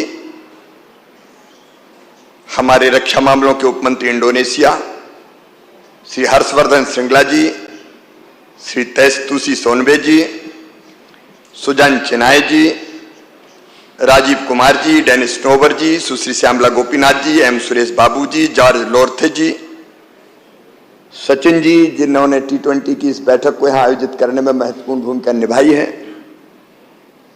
और उपस्थित सभी मित्रों, सबसे पहले मैं भारत के हृदय प्रदेश, heartland of India, Madhya Pradesh में, मतलब देश के दिल में, दिल से आपका स्वागत करता हूं, आपका अभिनंदन करता हूं। और केवल अपनी ओर से नहीं, मध्य प्रदेश की 8.5 करोड़ जनता की ओर से सारा मध्य प्रदेश प्रसन्न है। आज आप यहां पधारे हैं। अभी जब तेजतुसी जी बोल रहे थे तो वो कह रहे थे कि हमें ऐसा लग रहा है जैसे कि मैं राजा हूं। मैं आपको बताना चाहता हूं, राजा नहीं, भारत गेस्ट को गॉड मानता है। अतिथि देवो भवा हमारी परंपरा है। ये भारत की परंपरा है कि मेहमान हमारे लिए भगवान जैसा होता है। आप राजा नहीं, आप भगवान जैसे हैं हमारे लिए। मेहमान जो हमारा होता है वो जान से प्यारा होता है। और मैं सचिन जी से आग्रह करना चाहूंगा कि कोई कमी हमारे अतिथियों के स्वागत में रहना नहीं चाहिए। आप कर भी रहे हैं। मित्रों, हम सब T20, और मुझे सचमुच में आज लग रहा है जैसे भोपाल इंटेलेक्चुअल कैपिटल हो गई हो। इतने लोग पधारे हैं। आप जो चिंतन करेंगे, मंथन करेंगे, उसमें से निश्चित तौर पर अमृत निकलेगा जो पूरे देश की जनता के लिए जाएगा। लेकिन प्रधानमंत्री श्रीमान नरेंद्र मोदी जी विजनरी लीडर, अद्भुत नेता है। G20 की थीम जो इस बार है, वो थीम जिसका बार बार उल्लेख हुआ है, one earth, one family, one future. वास्तव में ये भारत का बहुत प्राचीन विचार है। देखो, दुनिया में हमने एक नहीं, 2 विश्व युद्ध देखे, आज भी शांति नहीं है। संयुक्त राष्ट्र संघ के गठन के बाद भी युद्धों का अंत नहीं है। शांति होगी कैसे? भारत का एक श्लोक मैं आपको सुनाना चाहता हूं जो आज का नहीं है, हजारों साल पहले का भारत का विचार है। भारत ने कहा, अयम निजम परावेत्ति गणना लघु चेत साम उदार चरिता नाम तू वसुदैव कुटुंबकम। ये तेरा है, ये मेरा है। ये सोच छोटे दिल वालों का होता है। जो विशाल हृदय के होते हैं वो तो सारी दुनिया को ही एक परिवार मानते हैं। सारी दुनिया एक परिवार है। ये विचार दुनिया की सारी समस्याओं का समाधान है। और शायद प्रधानमंत्री जी ने इसलिए वन अर्थ वन फैमिली, ये कॉन्सेप्ट दिया है। अभी जब आपने एकात्म धाम का या प्रेजेंटेशन अभी देखा, देखिए दुनिया में जितनी समस्याएं हैं, भेदभाव, अब ये धरती तो वास्तव में सबके लिए बनाई, कोई भगवान को माने ना माने, आस्तिक हो नास्तिक हो, लेकिन धरती तो सबके लिए है। इस धरती पर अलग अलग चैम्बर तो हमने बना लिए, ये मेरा देश है, ये मेरे संसाधन है, ये मेरी दुनिया है, लेकिन यह तो ये सबके लिए, मनुष्य मात्र के लिए। और ज्यादा गहराई में जाकर आप सोचें तो भारत ने ये बात हजारों साल पहले कही कि हम सब अलग नहीं है, एक ही चेतना के अंग हैं हम। हमारे यहां कहते हैं सिया राम में सब जग जानी। कई लोग ये कहते हैं कि सब में उसी परमात्मा का अंश है, भेदभाव नहीं, एक ही चेतना मनुष्य मात्र में है। और केवल मनुष्य मात्र तक सीमित नहीं रही, ये चेतना और आगे बढ़ी तो भारत ने तो यह भी कहा कि प्राणियों में वही चेतना है, और इसलिए हम प्राणियों की भी पूजा करते हैं। कई लोगों को अजीब लग सकता है, लेकिन गाय माता है, गाय की पूजा करो। देवताओं के जो अवतार हुए उनमें से प्राणियों के रूप में भी हुए, वो यही भाव है कि एक चेतना, वही चेतना प्राणियों में भी है, और वही चेतना हमने मानी पेड़ पौधों में भी। इसलिए भारत है जहां पेड़ों की भी पूजा की जाती है, पहाड़ों की पूजा करते हैं हम। हिमालय हमारे लिए देवतात्मा है। यह एक पर्व होता है गोवर्धन पूजा। कृष्ण ने कई वर्षों पहले कहा कि और किसी भगवान को काहे को पूछते हो, ये पर्वत है, ये जहां में पेड़ से ऑक्सीजन मिलती है, फल मिलते हैं, पशुओं को चारा मिलता है, तो प्रकृति की पूजा करो। नदियों में, समुद्रों में, ग्रह नक्षत्र तारों में, सूरज में, चंद्रमा में एक ही चेतना। और ये विचार अगर व्यवहारिक रूप से, और इसलिए देखो भारत ने ये कहा आत्मवत सर्वभूतेषु, अपने जैसा सबको मानो। भारत में बच्चे ये कहते हैं प्राणियों में सद्भावना हो। जब कोई धार्मिक कार्यक्रम हमारे यहां होता है तो धर्म की जय हो, अधर्म का नाश हो, प्राणियों में सद्भावना हो और विश्व का कल्याण हो, सारी दुनिया का कल्याण हो। ये बच्चा गाता है, सर्वे भवन्तु सुखिनः, सर्वे सन्तु निरामया, सर्वे भद्राणि पश्यन्तु मां कश्चित् दुर्भाग् भवेत्। यानी सब सुखी हो, सब निरोग हो, सबका मंगल हो, सबका कल्याण हो। सचमुच में ये अद्वैत का भाव सारी दुनिया से मतभेदों को मिटा सकता है और दुनिया को शांति की तरफ ले जा सकता है। मैं सारे थिंकर्स यहां आए, मैं विचारक नहीं हूं, मैं किसी विषय का विशेषज्ञ नहीं हूं, लेकिन मैं T20 के सभी थिंक टैंक्स जो है बैठे, उनसे यह अनुरोध करना चाहता हूं कि जरा इस दिशा में सोचें। आज हम प्रकृति का शोषण कर रहे हैं, हम में सब शामिल है, कुछ देश ज्यादा कर रहे हैं। जो विकसित देश हैं उन्हें संसाधनों का दुनिया का अंधाधुंध दोहन किया है, भौतिक प्रगति की चाह में आगे निकल गए, कई पीछे रह गए। हम ये सोचें कि प्रकृति का शोषण ना करें, प्रकृति का दोहन करें। शोषण और दोहन में अंतर है। अगर आम के पेड़ में आम के फल लगे हो तो तोड़ के खा लो, इसको कहते हैं दोहन। लेकिन कुल्हाड़ी लेके आप आम का पेड़ ही काट दो तो इसको कहते हैं शोषण। हमने भौतिक प्रगति की चाह में प्रकृति का अंधाधुंध शोषण किया, और जिसके कारण आज क्लाइमेट चेंज और ग्लोबल वार्मिंग के संकट का हम सामना कर रहे हैं। और आज कह रहे हैं कि हम कैसे पर्यावरण को बचाएं। सचमुच में ये की है, और वो सबको, सारे देशों को सोचना पड़ेगा, दुनिया को सोचना पड़ेगा कि हम इस दिशा में कैसे जाएं। और छोटे छोटे कामों के द्वारा मध्य प्रदेश प्रधानमंत्री नरेंद्र मोदी जी का नेतृत्व अद्भुत है। आप जानते हैं उनने दुनिया को लाइफ का कॉन्सेप्ट दिया, लाइफ।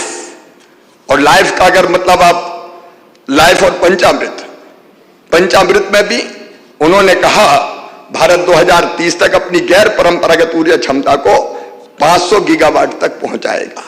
दूसरा उन्होंने कहा 2030 तक अपनी 50% ऊर्जा आवश्यकताओं को हम रिन्यूएबल एनर्जी के जरिए पूरा करेंगे। तीसरा उन्होंने कहा भारत 2030 तक कुल प्रोजेक्टेड कार्बन एमिनेशन में 1 बिलियन टन की कमी करेगा। ये भारत कह रहा है। प्रधानमंत्री श्रीमान नरेंद्र मोदी जी कह रहे हैं, चौथा उन्होंने कहा 2030 तक भारत अपनी अर्थव्यवस्था की कार्बन इंटेंसिटी को 45% से ज्यादा कम करेगा और पांचवा 2070 तक भारत नेट जीरो का लक्ष्य हासिल करेगा।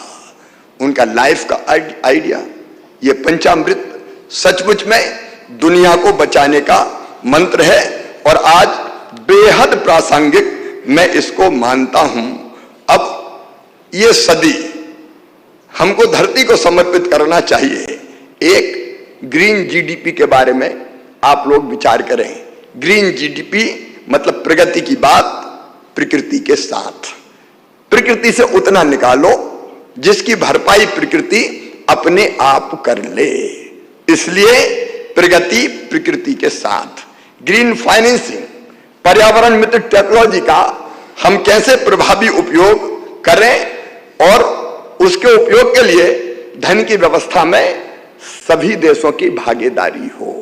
ग्रीन एनर्जी के बारे में ट्रैक 3 में आप इस पर मंथन करने जा रहे हैं, इसलिए मैं उस पर विस्तार से नहीं बोलूंगा। अब प्रधानमंत्री के बताए रास्ते का अनुसरण करते हुए मध्य प्रदेश छोटी छोटी चीजों से कैसे पर्यावरण को बचाने में, धरती को सुरक्षित रखने में अपना योगदान दे रहा है, मैं बहुत संक्षेप में आपको बताना चाहूंगा। आज आप मैं आभारी हूं, सचिन जी आपने आमंत्रित किया और आप सब मेरे साथ पेड़ लगाने आए। पर्यावरण अगर बचाना है तो यह भाषण से नहीं होगा, स्पीच से नहीं होगा, इसको व्यवहार में उतारना पड़ेगा। इसलिए मैंने तय किया कि मैं रोज अपने दिन की शुरुआत पेड़ लगा के करूंगा, प्लांटेशन से करूंगा और लगातार मैं पेड़ लगाता हूं और मैं अकेला नहीं लगाता, मेरे साथ अलग अलग संस्थाएं पेड़ लगाती है। फिर मध्य प्रदेश को हमने आह्वान किया कि भाई रोज मत लगाओ, लेकिन अपने जन्मदिन के दिन जरूर एक पेड़ लगाओ।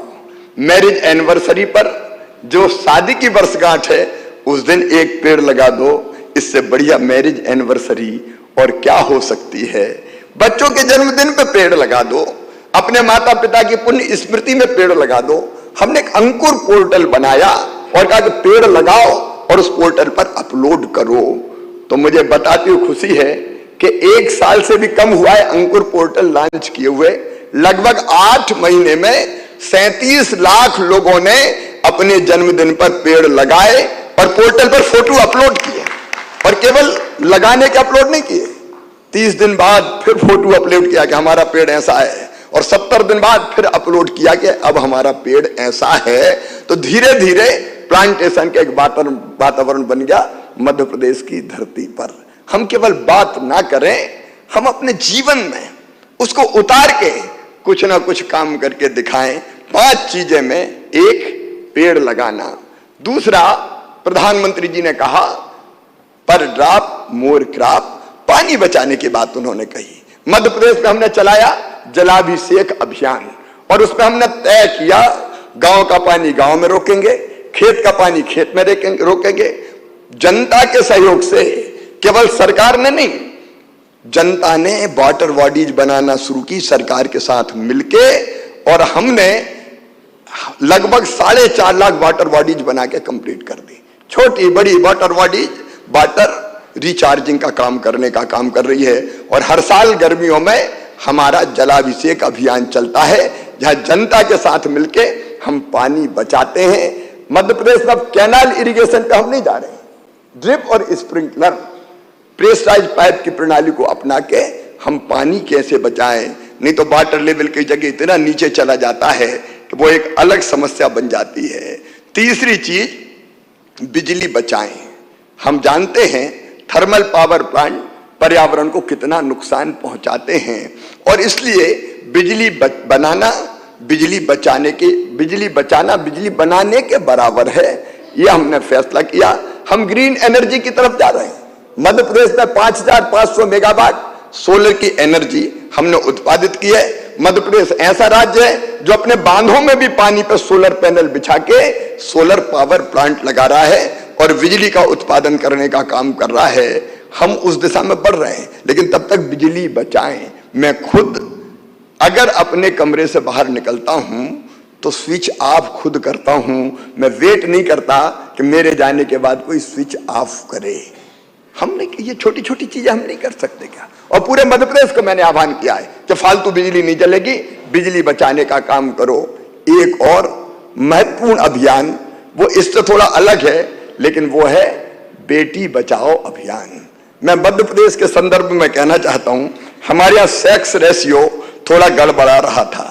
बेटे ज्यादा पैदा हो रहे थे, बेटियां कम पैदा हो रही थी, इसलिए कि जो लोग मानते थे कि बेटा ज्यादा उपयोगी बेटा आए। हमने एक योजना बनाई मध्य प्रदेश में, लाडली लक्ष्मी योजना, और हमने तय किया कि बेटी अगर जन्म लेगी तो जन्म के साथ ही उसके खाते में 30,000 रुपया जमा हो जाएंगे, और उसको हमने पढ़ाई से जोड़ दिया। वो 5वीं पास करके 6वीं में जाएगी, 2000 8वीं पास करके 9वीं में जाएगी, 4000 11वीं और 12वीं में 6,000, कॉलेज में एडमिशन लगी तो 12,500, डिग्री प्राप्त करेगी तो 12,500, और जब शादी करके ससुराल जाएगी तो सीधे 1 लाख रुपया मिल जाएंगे। मध्य प्रदेश की धरती पर बेटी लखपति पैदा होगी। हमने एक योजना बनाई, मैं उसका इंपैक्ट बता रहा हूं आपको कि मध्य प्रदेश में 2011-12 में सेक्स रेशियो था 1000 बेटों पे 912 बेटियां, और आज वो सेक्स रेशियो बढ़ के हो गया है 1000 बेटों पे 956 बेटियां। इसको हम बराबरी पर लाकर ही चैन की सांस लें। ये छोटे छोटे इनिशिएटिव्स सारी सोच और मानसिकता को बदल देते हैं। और एक हर काम करो तो जन भागीदारी के साथ करो। जनता को स्वच्छता की बात हो रही है। इंदौर हिंदुस्तान का सबसे स्वच्छ शहर है 6वीं बार, जो हमारी कमर्शियल कैपिटल है। भोपाल देश की राज्यों की राजधानियों में स्वच्छतम राजधानी है, लेकिन यह भी हमने बनाई तो जनता के साथ मिलके हम गांव का गौरव दिवस मनाते हैं, शहर का गौरव दिवस मनाते हैं, और उस दिन उस गांव और शहर के लोग जहां भी रहते हैं अपने गांव में आके चाहे स्वच्छता हो, पानी बचाओ, बेटी बचाओ, आंगनबाड़ी अडॉप्ट करो, ऐसे कार्यक्रमों में हिस्सा लेते हैं। तो पब्लिक देखिए, जनता को साथ लिए बिना किसी समस्या का समाधान नहीं हो सकता। इसलिए हमने ऐसे कई इनिशिएटिव्स मध्य प्रदेश में लिए हैं। मैं स्वयं दर्शन का विद्यार्थी रहा हूं, और इसलिए अंत में मैं फिर कहना चाहता हूं कि प्रधानमंत्री जी ने जो G20 के सूत्र वाक्य के रूप में वन अर्थ, मतलब ये पृथ्वी एक है हम सब के लिए, ये पृथ्वी हम सब के लिए, भावी पीढ़ी के लिए इसका साझेदारी के साथ संरक्षण करना हम सबका सामूहिक कर्तव्य है। वन अर्थ, वन फैमिली, मैंने पहले ही बताया, पूरा विश्व एक परिवार है, और इसमें केवल मनुष्य नहीं बल्कि प्राणियों की भी तो चिंता करो। कई प्रजातियां खत्म होने की कगार पे हैं।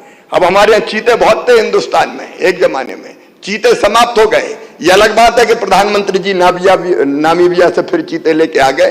तो मध्य प्रदेश आज टाइगर स्टेट भी है हिंदुस्तान का, लेपर्ड स्टेट भी है, क्रोकोडाइल स्टेट भी है, अब चीता स्टेट भी हो गया है, बल्चर स्टेट भी है हम, क्योंकि गिद्ध को बचाने का भी हमने काम किया है। तो ये धरती इनके लिए भी है, तो इनकी भी हम चिंता करें तो सब प्राणी और पेड़ पौधों की इनकी चिंता करेंगे तो ये धरती आने वाली पीढ़ियों के लायक बचेगी। नहीं तो एक दिन मानव जाति का अस्तित्व ही इस धरती से समाप्त हो जाएगा। तो हमारी चिंताएं, हमारे लक्ष्य सबके एक होना चाहिए। एक दूसरे पर निर्भरता और एक दूसरे पर विश्वास, यही हमारी असली ताकत है, यही हमारी दुनिया की असली ताकत है। और वन फ्यूचर, एक भविष्य, एक दूसरे से आगे निकलने की अंधी दौड़ ना लगाएं। देखो, मन में कई बार पीड़ा होती है, वेदना होती है। दुनिया के संसाधनों का 80% से ज्यादा उपयोग मुट्ठी भर लोग और मुट्ठी भर राष्ट्र करते हैं। क्यों इस दुनिया में कोई भूखा रहना चाहिए? क्यों सबके पास मकान नहीं होना चाहिए? क्यों सबके पास मिनिमम सुविधाएं नहीं होना चाहिए? ये कैसी धरती है? कई बार सोच के बेहद तकलीफ होती है मन में। और इसलिए है तो सबके लिए, तो सबके लिए कम से कम जो मिनिमम आवश्यकताएं हैं उसकी पूरी हो। और इसलिए संघर्ष नहीं, समन्वय, युद्ध नहीं, शांति, प्रेम, विश्वास, जो पीछे और नीचे ले रहे, सर्वाइवल ऑफ द फिटेस्ट, ये जंगल का कानून है, ये मनुष्यों के लिए नहीं हो सकता। अरे जिसकी जितनी जरूरत है, और अगर कोई कमजोर है तो उतना उसको प्राप्त करने में मदद करो, कमजोर को भी आगे लाने।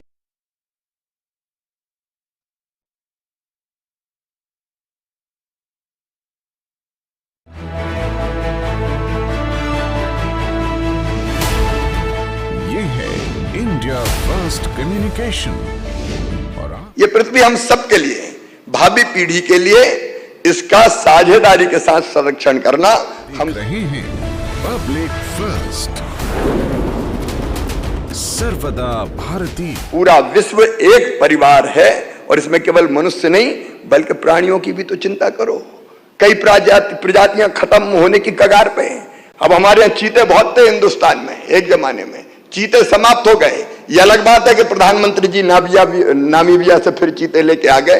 तो मध्य प्रदेश आज टाइगर स्टेट भी है हिंदुस्तान का, लेपर्ड स्टेट भी है, क्रोकोडाइल स्टेट भी है, अब चीता स्टेट भी हो गया है, बल्चर स्टेट भी है हम, क्योंकि गिद्ध को बचाने का भी हमने काम किया है। तो ये धरती इनके लिए भी है, तो इनकी भी हम चिंता करें। तो सब प्राणी और पेड़ पौधों की इनकी चिंता करेंगे तो ये धरती आने वाली पीढ़ियों के लायक बचेगी, नहीं तो एक दिन मानव जाति का अस्तित्व ही इस धरती से समाप्त हो जाएगा। तो हमारी चिंताएं, हमारे लक्ष्य सबके एक होना चाहिए।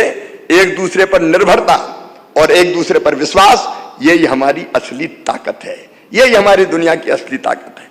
और वन फ्यूचर, एक भविष्य, एक दूसरे से आगे निकलने की अंधी दौड़ ना लगाएं। देखो मन में कई बार पीड़ा होती है, वेदना होती है। दुनिया के संसाधनों का 80% से ज्यादा उपयोग मुट्ठी भर लोग और मुट्ठी भर राष्ट्र करते हैं। क्यों इस दुनिया में कोई भूखा रहना चाहिए? क्यों सबके पास मकान नहीं होना चाहिए?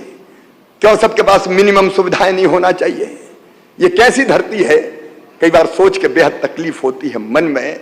और इसलिए है तो सबके लिए, तो सबके लिए कम से कम जो मिनिमम आवश्यकताएं हैं उसकी पूरी हो। और इसलिए संघर्ष नहीं समन्वय, युद्ध नहीं शांति, प्रेम, विश्वास, जो पीछे और नीचे ले रहे हैं, सर्वाइवल ऑफ द फिटेस्ट, ये जंगल का कानून है, ये मनुष्यों के लिए नहीं हो सकता।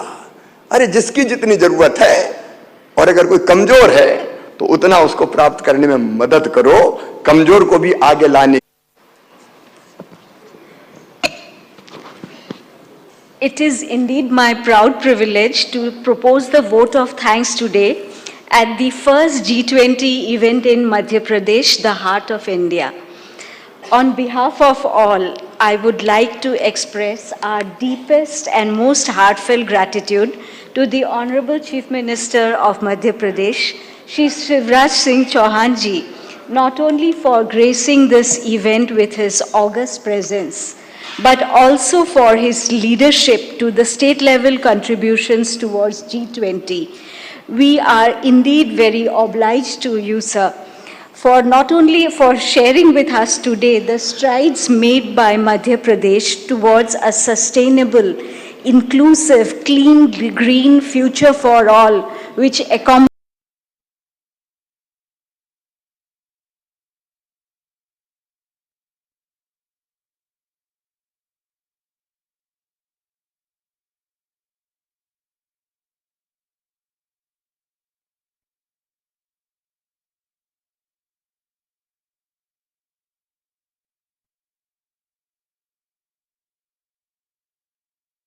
Deputy Minister of Political Affairs, Law and Security and Defense from Indonesia for his gracious presence and for highlighting the role of Indonesia and its commitment to strengthening multilateralism and South-South cooperation to meet global challenges. We are also very thankful to Mr. George Larie Adje, Regional Director for South Asia, UNICEF, Nepal, for his special remarks, particularly highlighting the importance of building the cognitive capabilities of all people, particularly children, if we are to secure our common future. We are also indeed obliged to Mr. Tetsushi Sonabe, Dean and CEO, ADBI Tokyo, for delivering the keynote address and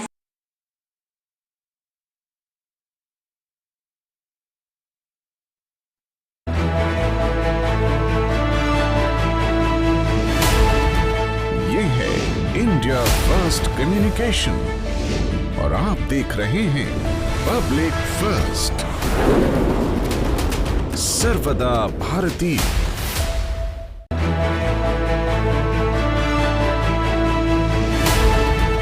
ये है India first communication और आप देख रहे हैं public first, सर्वदा भारतीय।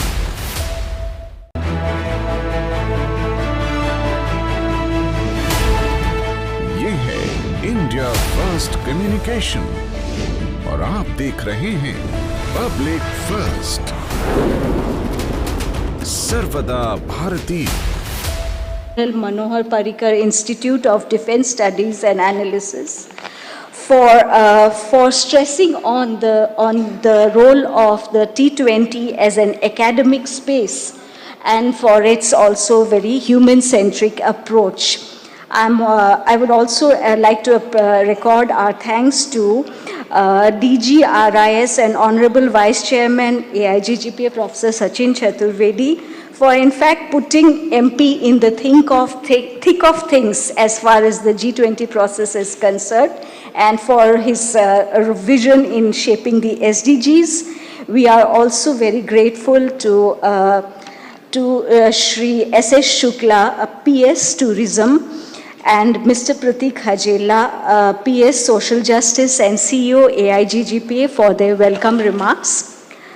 Here I would also like to take this opportunity on behalf of all of us to thank the delegates who have assembled here from different parts of the world and also for members of the T20, the Urban 20, the Local 20, and all our distinguished guests.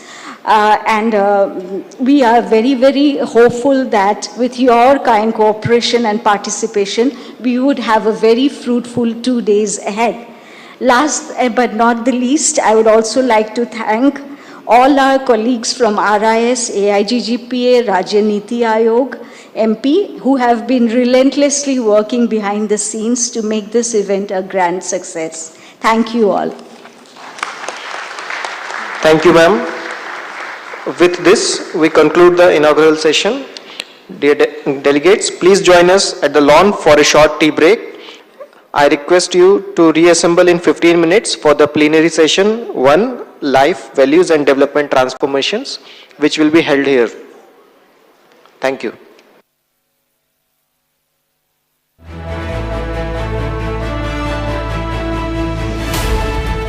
ये है India first communication और आप देख रहे हैं public first,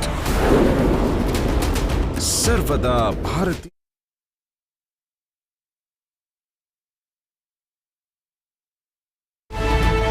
ये है India first communication.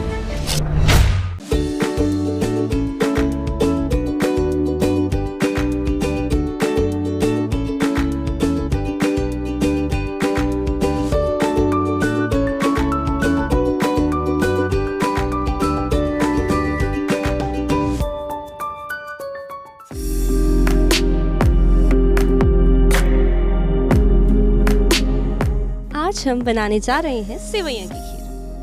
सेवइयां की खीर